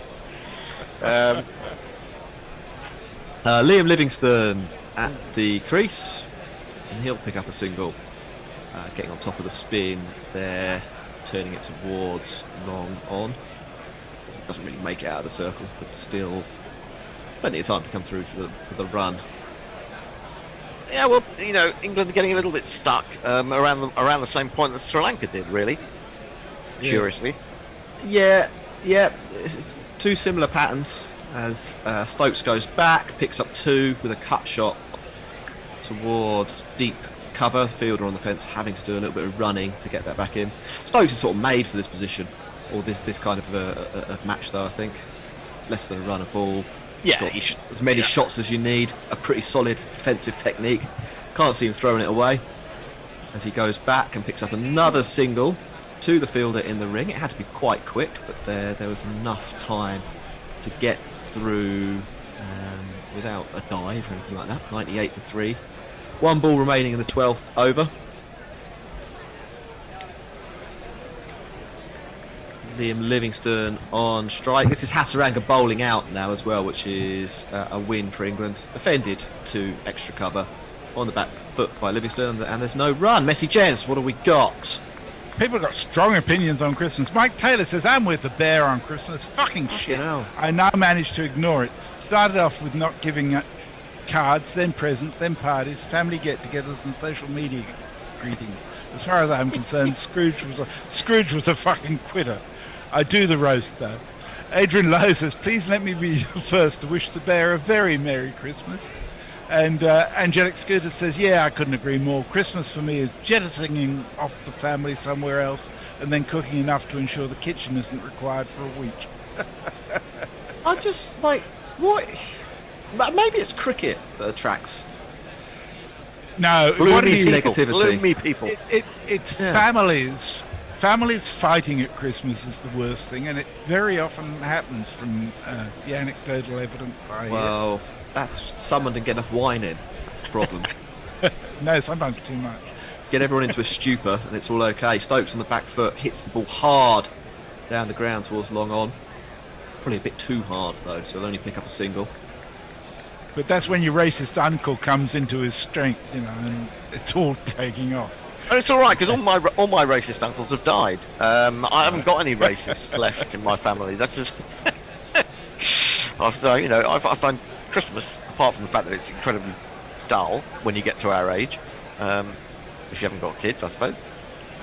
Dan Anjaya in, turned round the corner by Livingstone. He'll take the single. Down to the man in the ring at short fine.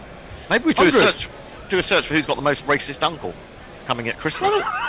There'd be a big competition there. What? Well, I don't know. I don't know. Why are you inviting racists around your house? Stokes goes aerial. He's hit it down the ground. Has he beaten the fielder? Well, he's beaten him in the air, but he won't pick up 4. It's actually quite a good piece of work by, I think, Hasaranga to claw it back in and prevent the boundary. It'll be just 2 runs. Stokes playing a lofted drive there. 3 runs, says Bear. Lofted drive. Fielder was in play, didn't quite get there for the catch. And in fact, it was Dan Anjaya, not Hasaranga on the rope. Lots of hands on hips from Sri Lanka. As Livingstone knocks another single into the leg side. England, after losing a few wickets to reduce them to 90 odd for 3, have put on a useful partnership in the context of the game here. 104 for 3 now, and wrestled the momentum back into their favour.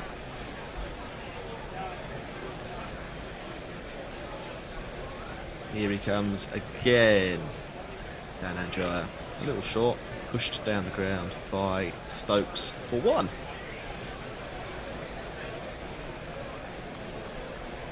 $36 to win. The thing about Christmas for me in England when I was last there in December was just that it was overkill. Everything was Christmas, and you couldn't switch on the radio without being fucking carols the whole time. Livingstone picks up another one into the leg side. That will end the over, and it will actually be 36 required now off the last 7 overs. The thing is, Jez, it gets dark at 4 o'clock in December in this country. It rains. It's about 5 degrees. There's not a lot going on apart from football. What else are we supposed to do? There's not a lot going on with football, and the fact is, if you're a Wimbledon supporter, there's even less going on. In terms of, it's hard. The alternative porn bot has some advice for you, Hendo. He says there's usually a button that stops the smoke alarm. Hendo using hammer is like an incel using a giant vibrator to try and find a clitoris. That's probably work. I'd like to think I'm a bit more sensitive than that, but there you go. Better than giving an incel a really small vibrator and then asking to do the same. Yeah. Eddie Egg is with us for the first time in a long time. He says, is there any correlation between England's batting performance this innings and the state of Hendo's smoke alarm? No, I'm saving up some smoke alarms for the semi-final, obviously, because I'll probably have to smash a handful of those come semi-final. So, which means I must be fairly confident that England are going to reach the semi-final, which is amazing. What about the final, Hendo? Don't go there. Oh, it's a big hack from Livingston. This has gone straight up in the air. It should be caught. It is caught. And England have lost another. 106 for 4 now, maybe 5, because we've got to remember that Milan may not bat. And Lahiru, back into the attack, has a wicket first ball. Top edge, for fuck's sake. Oh, no, he's out. Excellent. Top edge, for fuck's sake. Oh, no, he's out. Excellent. Top edge, for fuck's sake. Oh, no, he's out. Excellent. Well, my 23% anxiety has now gone up to 38%. Wasn't really necessary, that, was it? Wasn't really necessary at all. I think probably what he was thinking is that with pace back on the ball, it's time to end the game. Maybe have a look for more than 0 balls. Is there actually any chance of England going above the New Zealand net run rate, or not? In which case, I would say that no, there's no chance of that. I would have kind of said there was an argument for playing that way, but they were doing, the last over, they'd just been knocking it around, and they were just doing all they needed to do. The fact that Joss Butler is in the dugout biting his nails also gives me a little bit of fear. It's Moeen Ali, not David Milan, so the injury theory certainly, seems to be the correct one. I wonder if he'll bat at all. England have still got options. They've got Wokes, they've got Curran, even Adil Rashid with... Move over, Amlo. I like it too much. Move over, Amlo. You're one hairy dish. I love unconditionally. It's Moeen Ali. And Stokes, opposite the other end, looking reasonably fluent on 20 from 16. England require 36 to win from 41 balls. I'm still in the this is sewn up camp. As Lahiru comes in, and Moeen nudges into the offside, sets off for a single. Stokes sends him back. Could have been carnage if he'd gone a few steps further. Probably was a single on, to be fair. But we've got to play risk-free cricket, is what Hendo would shout. Yeah, well, it's about winning. Fun. It's about winning, isn't it? It's about winning. We're always told about winning. I think if you're Liam Livingstone, you're quite entitled to try and belt one out of the stadium. It wasn't a particularly good belt, though, was it? I mean, he's caught that about 20 yards in. He's probably just as likely to get out nurdling the ball around, and he'll score a lot slower. Let him do his thing. Moeen pushes to extra cover, no run. 36 from 39. We're nearly at run a ball territory here. In 1999, this game would be properly on. Oh, 1999, this would have been a target out of reach. In 1999, this game wouldn't have existed. But the Gillette Cup final in 1963, the first white ball competition, the target Sussex set was 164 off 60.5 overs. Fucking hell. A pull shot from Moeen is, lollops into the leg side for a single. And they won. They won? Yes. Who were they playing? Worcester. Okay. Well, that was Worcester before they had Moeen Ali, wasn't it? Yeah, it certainly was. A very long time. By 59 years. 1960 fucking 3. Which is a great year, Messi. A great year, 1963. Who thought 65 overs was a Indeed. reasonable number of overs?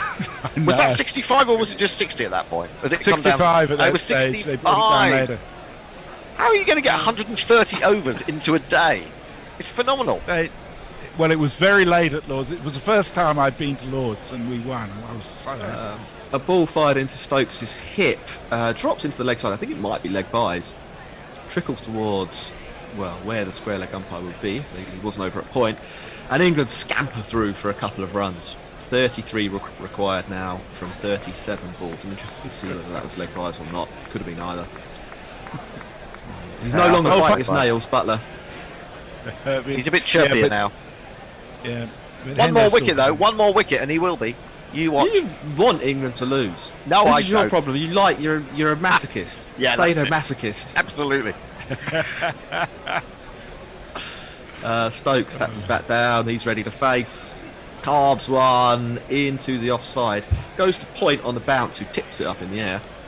And that means that England can come through for a quick single. End of the over. 32 required off of the last 6. Let's have a few tweet skis. Mog says, a goose too much for 3 people to eat? Who's a doom merchant now? Old Fart at Play's got another collective noun for gorillas, a grandiose of gorillas. Leah says, by the way, Zaibatsu means multinational concern in Japanese. I guess Mog has been reading or playing some cybery punk stuff. Mog retweets a crucial paper. I haven't had a chance to look at that. Tony Bishop goes back to the 80s and wants to protect his memories. He says, Jack, please do not besmirch the genius of Hello Hello. Fucking get in the bin. And Owen Morgan on commentary just said there's no such thing as a easy caught and bowled, forgetting Hale's week 2 overs ago. Graham Hunt sent us that. Thank you, Graham. Do you think Morgan was jumping about with glee and happiness when he saw that? There being Alec Tales? I imagine he might have been. Quite possible. Danajaya tosses one up. Very, very full. Stokes makes himself a little bit of room, drives down the ground, picks up a single. 31 of 35. I'll do one more tweet before I hand over. Old Fart at Play says, I'm sure there's a joke about a goose living with mental health issues. It had delusions of gander. Get him. That's a dad joke. Yeah, that's a Tony Bishop bad. joke. That really that's a is. Christmas cracker joke. That's what that is. Yeah, absolutely. Moeen defends very orthodoxly into the offside. No run. It's Nelson. 111. 31 required from 34 balls. And Moeen simple catch to extra cover. Jesus. Oh my God! They can't, can they? They can. They absolutely can. Fucking hell. This will be the funniest joke ever. It really would. Well, we need to go. Jesus. Oh Well, my goodness me. That's what happens when you don't try and belt the ball. Hendo. well- if he tried to hit that properly, probably got 4. But instead, he tried to tickle it, and he's chipped a simple catch up. He's got to go. I think it's just sometimes that Moeen Ali's brain does not engage with the rest of his body. The good news for England is that there's only 10 balls of spin left. Yeah. Well, I mean, Well, they need 5 more wickets.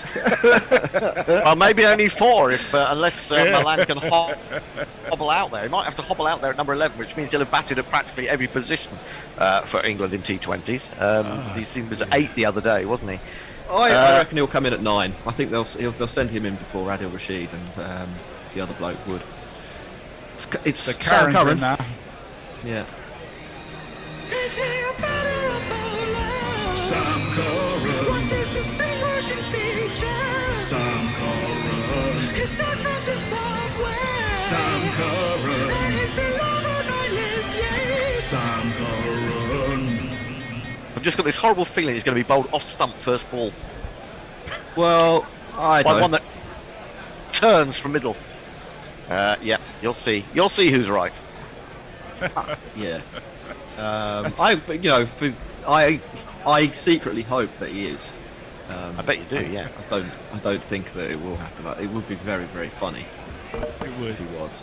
It would be quite And funny. it is 111, of course. Yeah. Here he is.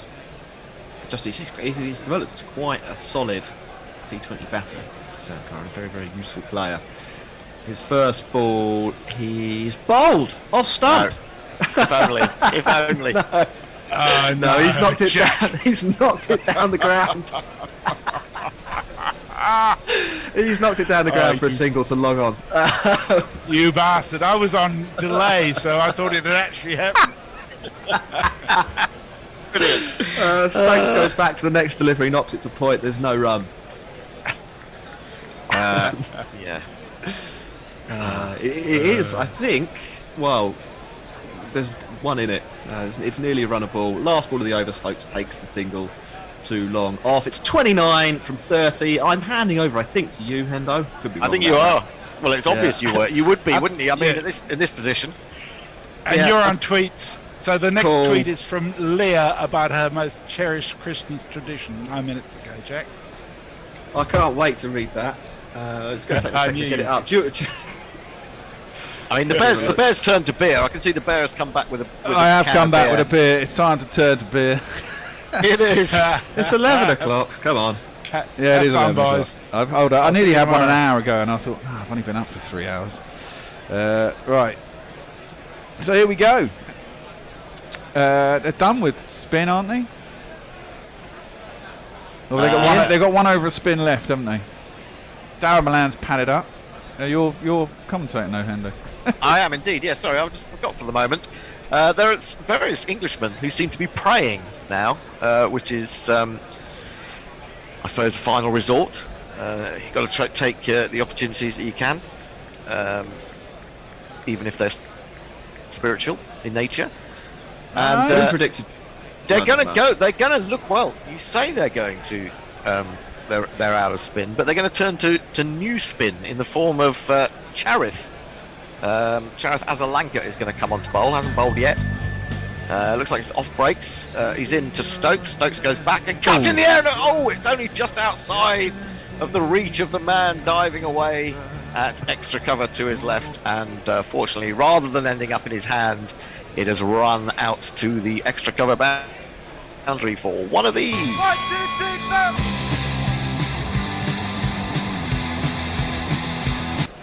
Yeah, he made it look a bit more interesting, I think, the fielder. He was never going to get there, really, was he?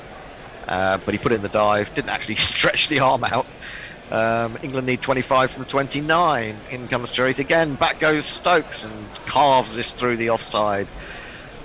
Man in the outfield puts in the long barrier. They take the single. 118 for 5. And there's still a fair bit of tension amongst the England supporters, so I may not be the only doom-monger amongst us. If Stokes is there, on head. It's a national pastime. Of course you're not. That's true. That's true. I've been brought up that way. Curran comes down to face. He's going to take guard, and England need 24 from 28 deliveries. Charith comes around the wicket, bowls to him. He's onto the back foot, forces, but straight to extra cover. Every dot ball is like a knife through the heart. It's not quite that bad, but it's quite tense. I'm joking, for goodness sake. This is stroked nicely. It was a lovely half volley for Sammy Curran, who's just hit it down to long off for a single. 23 required off 26. I mean, whatever happens, they've got to bowl some pace at some point, haven't they? I mean, you can't bowl. They've only got one over from Dan and Joe at the other end, who's a spinner, unless they've got another spinner up the sleeve. They've got one. They probably have. It's probably a bit like the Pakistan of the 70s. Everyone could bowl a bit of leg spin. Probably find this, which is absolutely true. This is short and horrible and pulled by Stokes, who didn't really get hold of it. Down to long on for a single. 22 off 25. But the point is here, is England have only got to do it in singles. If they're really professional about it, you just, Yeah, but exactly. That was my point. But Liam Livingstone was not particularly professional. I mean, you might argue, yes, he can play those shots. We want to see him play those shots, but it wasn't particularly professional. Curran moves forward and just eases it past mid-wicket all the way out to long on, and they take a single. 121 for 5. Go, Jack. Give me a second. I've done the thing where you didn't put the thing up. Okay. There were a lot. What? Oh, fuck me. Clicked the wrong button. Somebody say something for about 3 seconds. Okay, well, I mean, I think the point there is that Livingston did have right, because if Stoke stays there, they get across the line anyway, and he just has to work it around. If someone from the other end wants to bang it, I think that's fair enough. Until about now, and then you just go, okay, do it professionally. Right, here we go. Leah says, in Germany it's traditionally a goose, and have you tried to stuff the chicken with onions and garlic during roasting? It keeps it amazingly moist. That's a good tip. Chris the Choir says, or Chris he Choir, could be either. As I said the other day, Happy Hendo is back and getting happy with every wicket. It's like modern baseball, swinging for the fences when singles will do. Dave Wood says, the good old T65 days, which has since become a classification in the Paralympics. Mike Taylor says, Xmas starts off with that shitting music, novelty crap, carols, Noddy Hodler shouting, it's Christmas, fucking Bing Crosby wanking sleigh bells, ends with pissed arseholes usually fighting, certainly crying. You called Noddy Holder Noddy Hodler, which I thought was quite a good name for him, actually. This is forced off the back foot up to the mid-wicket. He probably should now be known as Noddy Hodler whenever he appears at Christmas. Mahesh is bowling. So there's spin from all angles as far as Sri Lanka are concerned. It's going to be his last over, only gone for 17, so he's bowled pretty well. Rajitha and Lahiro both have 2 apiece to bowl. Won't probably get to those. Mahesh again round the wicket to Stokes, flat, and he rather forces through the bowler rather than past the bowler. He probably should have stopped that, but gets a single down to long off. 19 required from 22. Now, does anyone know, I was trying to find it on the BBC, in what order the semi-finals are due to be played? As in, is it the top of Group 1 plays second in Group 2 on Wednesday, and then second in Group 1 plays first in Group 2 on Thursday, or the other way around? Does anyone know? Don't know. Anyone know? I don't know. So hopefully someone will find out for us. 19 off 22. Curran settles down, waits for Mahesh to come in. He just tickles that with a little twist of the wrist behind square leg, and they take another single. 18 off 21. I think Stokes has said to Curran when he's come out, he said, right, just knock it around, let's just get home. Well, yeah, you would hope so. You'd hope so. Well, some other teams wouldn't. They'd still try blasting it to the end. I think when they need 6, someone might go and try and give it a heave, but until then, I wouldn't bother. Down the leg side, brilliant take. Brilliant take by Mendes. Superb. I mean, because that was fired in about 1.5 foot down the leg side. It's given us a wide, obviously, but that was stunning wicket keeping. Yeah, brilliant wicket keeping. Skidded on as well. It's quite low, wasn't it? Really did. Yeah, that was the best part of it, really. Also putting in the dive when you're standing up, you don't want to be doing that too often. Mahesh around the wicket again, bowls. Oh, he's brought out the reverse sweep and makes a mess of it. Does Stokes could have chopped that onto stumps quite easily, but it's gone down the leg side, taken by the keeper. Yeah, I suppose people are they're so confident with their reverse sweeps these days that they just see it as another shot. Not one with particular risk. 17 off 20 required. Back goes Stokes. Eases through square leg. Will certainly get one. Might come back. The second will come back for a very easy second, in fact. So that's good placement from Stokes. England require 15 off 19 balls. They're 127 for 5. 1 ball remaining in Mahesh's over. And Stokes still has strike. It looks like a decent crowd in Sydney today, actually. They were talking about 20,000. It might be more than that. Looks fairly well packed. In comes Mahesh, bowls wide of the off stump. Stokes tries to cut it, mistimes it horribly. Raises his eyes to the heavens as he walks away to square leg, thinking, why on earth didn't I put that away? 15 required off 3. Jack. Yeah, it's coming. It's spinning. The orb is spinning. Right, where were we? don't I think know. we were with Mark Zip. Come on, England. We've had enough exciting games over the course of this tournament. Let's get this done. Also, hello from Ithaca, New York. Come to the record show. Get your GC discount. Yeah, yes, of course you do get your yeah. GC discount. Minus what that is, Zip, because I can't remember. Nessa says, what are we going to do when Musk shuts down Twitter on Tuesday? Mog says they used to play LOLO in the lunch break of Ashes tests back in the UK. Fucking that's awful. Jersey Oak says, as I said, collapse is on. Jersey Oak also says we're doomed. Mike Taylor, at the end of the 15th, Sri Lanka were 116 for 3 and England were 113 for 5. Oxymoronica says, I need some bear shouting and swearing to relieve the pressure. Old Fart at Play has a Christmas cricket jumper. Hawkster says, we in Oz thought about having Xmas in the UK as the kids have never had a cold. Songs make sense Christmas. Imagine my dismay to find flights between late November and early Feb are more than double the rest of the year. Never mind. That makes sense. New over, there is a bit of pace, and it's driven straight to mid-wicket by Sam Curran. And they won't get a run. It's Lahiru who's back on. 9 miles an hour. One for 9, 1 for 15. Sky have sent their on-ground commentator. I thought all of them were on ground, but they every sort of about this time in the innings they send them down for no real obvious reason to stand by the field, the playing area, I should say. As Lahiru is in again, bowl short, dabbed, just backward of point, and well saved by the man there. Curran looked a little quizzically at Stokes for not perhaps coming through for the single there. So 15 required off 16, 2 dot balls. The pressure is rising. People are going to, goodness knows what, explode. 15 off 16, the pressure is rising. It's a joke. It's sarcasm. It's sarcasm. Well, I don't know with you. You don't know. You should know. I'm nervous. The tone of my voice. In comes Lahiru, bowls a short one. He dabs it backward and square. It's now 15 or 15 balls. England are going to mess it up. Surely the Sri Lankan crowd is beginning to believe again. But you see, the thing is, if you don't know whether I'm being sarcastic or not, I can claim either at the end, can't I, really? So if England did go on to lose this, I can say I was serious all along.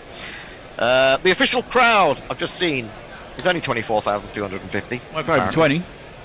That is over 20. It's 4,250 over 20. So there you go. So 3 dot balls to start the over. Curran waits for Lahiru, gives himself room, and then cuts down to third man. It's only going to be a single, but it is a single enough. 14 required off 14 balls. You don't really want 6 off the last over, do you? You want to do it before the last over. Yeah, you do, ideally. You want to hit a 6 here or something like that and just take the pressure off. Darren Milan's got his pads on. It looks like he will come out next. Yeah, it looked like he was practicing his golf swing, actually, for a moment. Well, that might be all he can do. Yeah, maybe. So 14 required from 14. The Sri Lankan fans still believe, even if no one else does. Stokes to face. First time of this over. Lahiru in again. Bowls short and horrible. Barely reaches Stokes, who does quite well to actually bunt it down to mid-off for a single. 13 required off 13. Oh, there are some nails being bit. There are some nails being bit. There are some hoodie collars being chewed. Very much the gloominess of the Englishman is on show. The doominess of the Englishman perhaps on show at the SCG. Curran's having a little look around. One big blow from this delivery would just ease things a little bit, but Sri Lanka aren't quite ready. Curran has to break away from his stance and have a little look around him. I mean, 3 4s if you have to go for it, and 12 balls of 5 wickets just to get a super over seems eminently doable. Now, do we get a super over, though? Yeah. I don't know. Yeah. We do. We do. Pulled by Curran. Is there someone back there, or has it cleared them? No, he's been caught! He's been caught on the boundary at long leg. Oh, my God. England are throwing it to the wind. They're 129 for 6. One of their batsmen remaining is injured, and Sri Lanka could be about to save the skins of all those Australians, Messi Jez and his goose will be very, very happy. Well, this is what happens when you fuck around and don't try and hit boundaries, to be honest. Well, hang on, he's just got out trying to hit a boundary. Yeah, but because he's put pressure on himself. Well, he did to some extent, but I mean, it's bad cricket. In this format, what they've done here is bad cricket. Well, it's bad cricket on the basis that they didn't actually get any runs from the rest of that over, basically. Because it's very hard to score a run a ball unless you're Kohli or Joe Root. Like, most batters can't do that. Like, well, I think Stokes can do that. Well, Stokes is doing that, but it's not. You can't. I mean, like, you're expecting Liam Livingstone and Curran to bat like Stokes, and they don't have the shots. Well, when you're talking about shots to work the ball around, I mean, Exactly. if as a professional cricketer you don't have that shot, then you're not going to get very far. Wow, anyway, Stokes has come out to. How many more left-handers have we got? Well, we're going to go Milan, but Wokes has come out, hasn't he? He won't? Oh, I thought it was Milan. No, Okay, I thought it you're right. was. Yeah, but they don't swap ends, do they? Because now, so Stokes will be facing. Okay, so we have 2 overs remaining. England need 13. They have 4 wickets in hand. And I've just seen. Oh, sorry, I'm looking at the tweets. I've just seen Messi Jez getting very excited about the fact that Curran has gone. So what are they going to do here? What are they going to do? It's going to be fascinating. This is going to be the choke of all chokes. I think one of the worst chokes was in the. Was it not Big Bash? Was it a Blast final a couple of years ago? Was it Worcestershire Nottingham? When Nottingham should have, I can't remember which team should have won it, but they absolutely blew it from an almost impregnable position.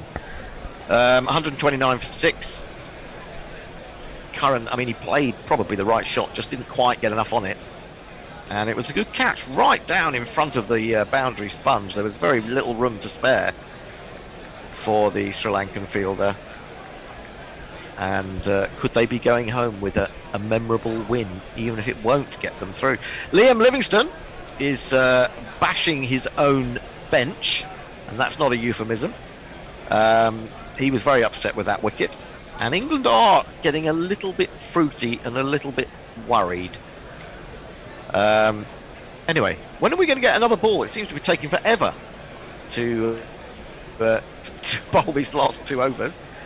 So Stokes settles down ultimately and waits for the new bowler. It's going to be pace on the ball again. It's outside off stump. He digs it out. He runs one very fast. He wants Wokes to come back. I don't think Wokes wants to.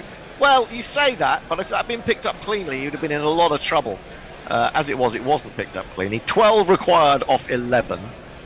I don't quite understand the idea of having a super over. If you have a tie, then you've got less points than the team above you.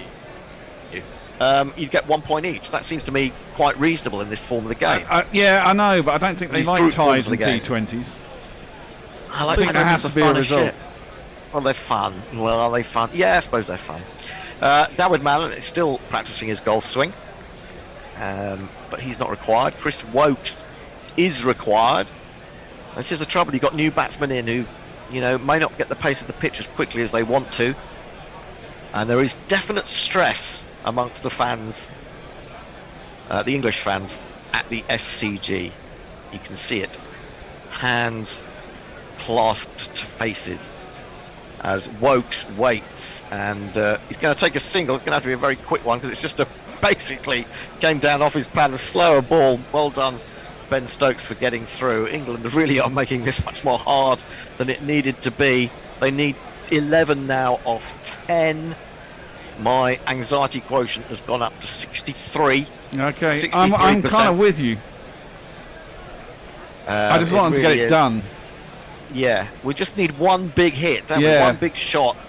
And that's the trouble, is the batsman will be thinking that as well, and that's what Curran was thinking. Well, he's the man to take it off. He's 11. Gone for 32, isn't he, in his 2 overs so far? Yes, I suppose that's true. In again, bowls a full toss, and he's whipped up to long on. They're going to have to hurry and get back for a second as they do a bit of relay fielding. That was pointless relay fielding. Can he not throw fielding or whatever? He can't throw, obviously. What's happening? I don't know. Where are they? He's ran miles past the stumps.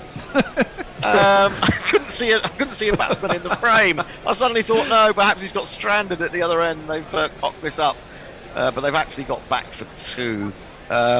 Is that Hasaranga, who's got absolutely, obviously, no arm at all? So he had to offload it rugby style to his fellow fielder coming around from deep mid wicket, and that's what enabled England to get back for the second. Otherwise, they might not have done. Now that's a wide. That is very gratefully received by England. Tried to bowl a slower ball, but it was horribly directed. And England breathe a bit of a sigh of relief. It is just outside the guidance line, so umpire has given that as a wide. England need 8 from 9. Stokes goes across and then waits for a quite slower ball, but he plays it straight. He's played it really well. They're surely going to get back for 2 here, and they do. Chris Wokes makes it back up the other end. England 1 shot. 36 for 6. They need 6 from 8. And Chris Wokes applauds Stokes for his placement there, which was, in fact, very good indeed. Well, when it's within 1 shot, I feel a little easier. Yeah. It would be a catastrophe if they lost here.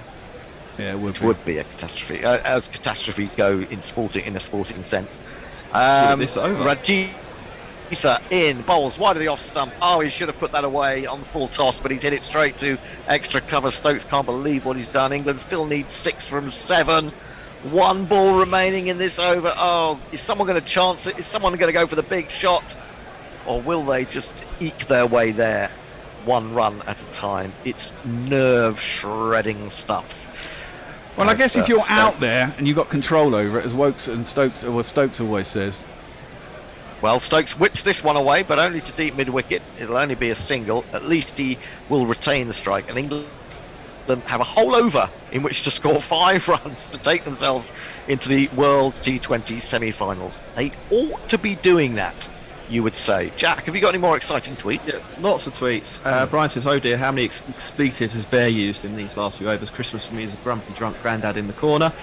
Adam says, good to see Bear having another one of his magical green screen invisible beers. I assume if you can't see them on the screen, they're 0 calories. Mog, doesn't it warm the heart to see the long barrier still in use in the godforsaken bastardised version of the game? It does. I love it. Colin says, the official app doesn't tell you who's playing in what semi-final. That is annoying. Angelic Scooter has no idea about the order of the semi-finals. All I know is I looked at the prices for the SCG and the cheapest remaining tickets were $214. So fuck that then. What's that in real money? 120, 30. I don't know what the price is to the dollar these days. Chris the Choir says Noddy Hodler goes with Adolf Hitler. Never thought they would be in the same sentence. Chris the Choir, official crowd 24, 250. The final over, bowled wide of the off stump. Stokes has to stretch to reach it. He chops it into the offside, and he will hurry back for a second. He did quite well there, actually, because it was a difficult ball to reach, having given himself a bit of room. Would have been a outside wide leg stump. Might have been 139 for 6. England now need 3 of 5 balls. It's so exciting that Mrs. Hendo has arrived at the door frame, and she is not bearing to move, or not bearing or not daring to move. She's certainly not bearing. Anyway, 3 required of 5 balls. Tymel Mills applauding a man who's had absolutely nothing to do with this tournament so far after replacing Reece Topley. Who would not have played if Reece Topley had been fit? Presumably Wokes. Yeah, I would have thought so. Or maybe Curran. Hassaranga's gone off as well. Looks of things. Well, he was always on the way down, wasn't he? I mean, the fact that he had to offload the last bit of fielding he did, he's just limped off as we come to the 5th from last delivery. It's short and it's lifted up and over where a short third man would have been. There is a long third man, and so Stokes gets the single, but exposes Chris Wokes, who's only faced 1 ball. He only needs to get a single. He needs to get a single. Patrick here. 2 of 4 balls. Can England do it? Can they do it? 140 for 6. And Stokes is going down to have a little chat with Wokes. Wokes has seen quite a bit of it before. He's a very experienced cricketer. And he's just rather nervously tapping away at the pitch. as we wait to see whether England can somehow eke their way over the line and into the semi-final, whatever day they may end up playing, whether it's Wednesday or Thursday. We do not know. We don't even know they'll be playing. There's still some matches tomorrow which will decide that. You think you know who's probably going to win those games, but you can't be sure. So Wokes facing up short. Oh, and he's missed it. He's missed it. Oh my goodness, it's gone through to the keeper. England need 2 of 3. Don't just miss it, Chris Wokes. You got to get Hit bat the on it. Fucking ball. Get bat on ball and run like buggery. There could be a man-cad coming into operation very shortly here, just to add to the excitement. Stokes has actually been standing in his crease. I've been watching that. Has he? Oh, he got an under edge on it actually. He did get an under edge, and an under edge is not enough. Well, if it had beaten the keeper, it'd have been 4. But hey. Well, it didn't. It was a slower ball, so it was unlikely to beat the keeper. England need 2 of 3. Everyone is praying for various different outcomes. Short cut, and that might be it. It's gone backward a square. It's going to make it. It is going to be it. Yes! Chris Wokes was just teasing everybody, and then he puts it away for 4 runs, and England are in the semi-finals. Stokes walks up to Wokes and gives him a little kiss and a cuddle, and England win by 4 wickets with 2 balls to spare. 2 balls to spare. It was never in doubt, was it, Jack? Never in doubt. Well, for Jack, it wasn't. Not really, no. But Noddy Hodler thought that there probably would be a struggle. Anyway, well done, England. Bad luck, Sri Lanka. Good job they weren't chasing 180. Would have been a different game. That would have. Well, they might have actually played some shots. Yeah, well, they might have done. They might have done. It's true. It's true. It did seem to get harder to bat the longer you were out there, didn't it? I think it was just, that's the thing about competitions, though, isn't it? And when it's a pointless T20 in the middle of a season, you just carry on going. But when there's actually something on it, like a World Cup, changes the whole premise of the game. That's why it's so good. Yes, indeed. So England have won their must-win games against New Zealand and against Sri Lanka, and they are there.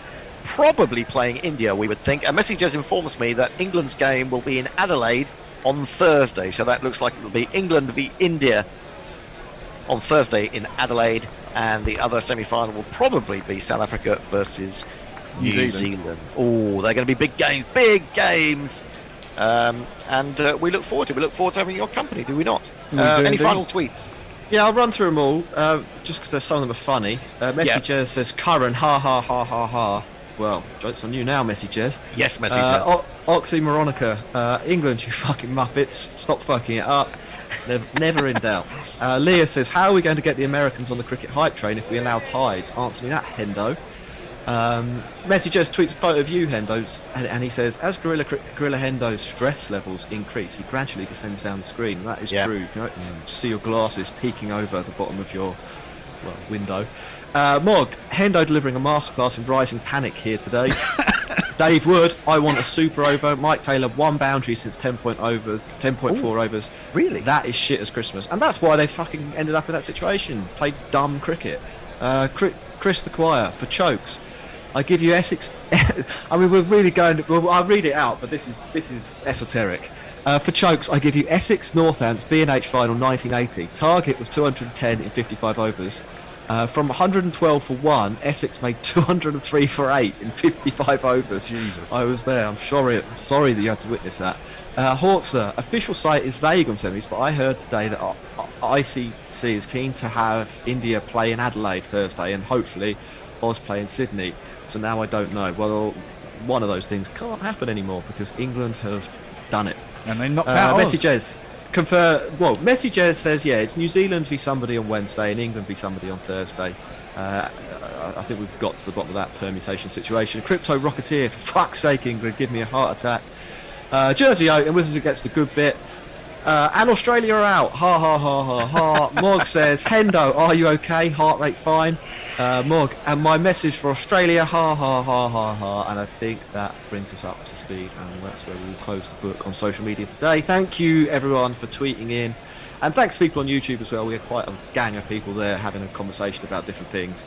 as we went through that second innings. And yeah, Stokesy got 42 off 36. That's a good innings. Really. That's a good knock, isn't it? A couple of wickets for Lahiri, a couple of wickets for Wanindo, 2 for 23, Dhananjaya 2 for 24. So it really was a day for the spinners. Adil Rashid, wasn't it? 1 for 16 from his 4. Yeah. So very much a wicket for spinners to bowl on. Anyway, we've had Urban Foxman, we've had Fielder Man, we've had Chris Jordan Man, we've had England getting through the semi-finals. And that's it from us. And what more do you want? We can't give you any more. We've given you everything. And I'm going to go for a lie down. Yeah, we're going to be back tomorrow morning for some game. Oh, you're back for India Zimbabwe tomorrow morning with Tony. Look forward to that. Yeah, hopefully. Apparently it's a sellout. It's a sellout. India Zimbabwe is a sellout. Because India are playing, of course. Yes, I know, but even so, that's a lot. That's a lot of people for India Zimbabwe. A game that, means nothing. Well, India will. Well, it does mean something. Well, it does actually. If Zimbabwe beat India, that'd be interesting, wouldn't it? That would be interesting, yeah. It would change everything come Wednesday or Thursday, wouldn't it? I mean, we probably play South Africa, but hey-ho. There we go. It's all right. It's all right on the night for England, ultimately. And we will be back on Wednesday morning. Until then, it's goodbye from everybody. Do we have a GPL winner? I don't suppose we No, did. we don't, do we? Nah, of course the not. lowest score was 3-3 something or other. So 3-4-7 was the lowest score. And England won by what? 3 runs, so it's what? 2-8 something. So nowhere near. So we move on to what, 42 quid or something on Wednesday morning. Until then, goodbye from all of us. Goodbye. Those that are confident and those not so confident. See you later. Guerrilla cricket. All right. Ta-da. Bye. Bye. Guerrilla cricket. Whoa. Guerrilla cricket. Whoa. We're done. Take guard, man the barricades, patrol the cover boundary. At last the time is come, this is a cricketing emergency. Hear this call to arms for every cricket revolutionary. Take up your bats and stumps for the test match insurgency. At first they tried to silence us, but we would not be silenced. They threatened us with lies, so we threatened them with violence. Che Guevara, Sangakkara, Joseph Stalin, Douglas Jardine, Robespierre, Darrell Hare, Vladimir Lenin, O'Brien Kevin, guerrilla cricket. It's not about the winning, it's about how many rules you break. Even in cricket commentary, this is the best advice to take. Pick guerrilla cricket, it's the finest choice you'll ever make. There's so much more to cricket than red counters and a slice of cake. But first they tried to sanitize us and clean up our act. But people like it filthy, and we know that for a fact. Fidel Castro, Lenny Pasco, Carlos the Jackal, Umar Akmal, Mahatma Gandhi, Grant and Andy, Brendan Behan, Austin Ian, guerrilla cricket. Stick with us, cause you know we're not the kind of thing that you see on the TV and the radio. So vive la revolution. First they tried to buy us, but we would not be bought. Okay, we were, but then we ran away. We were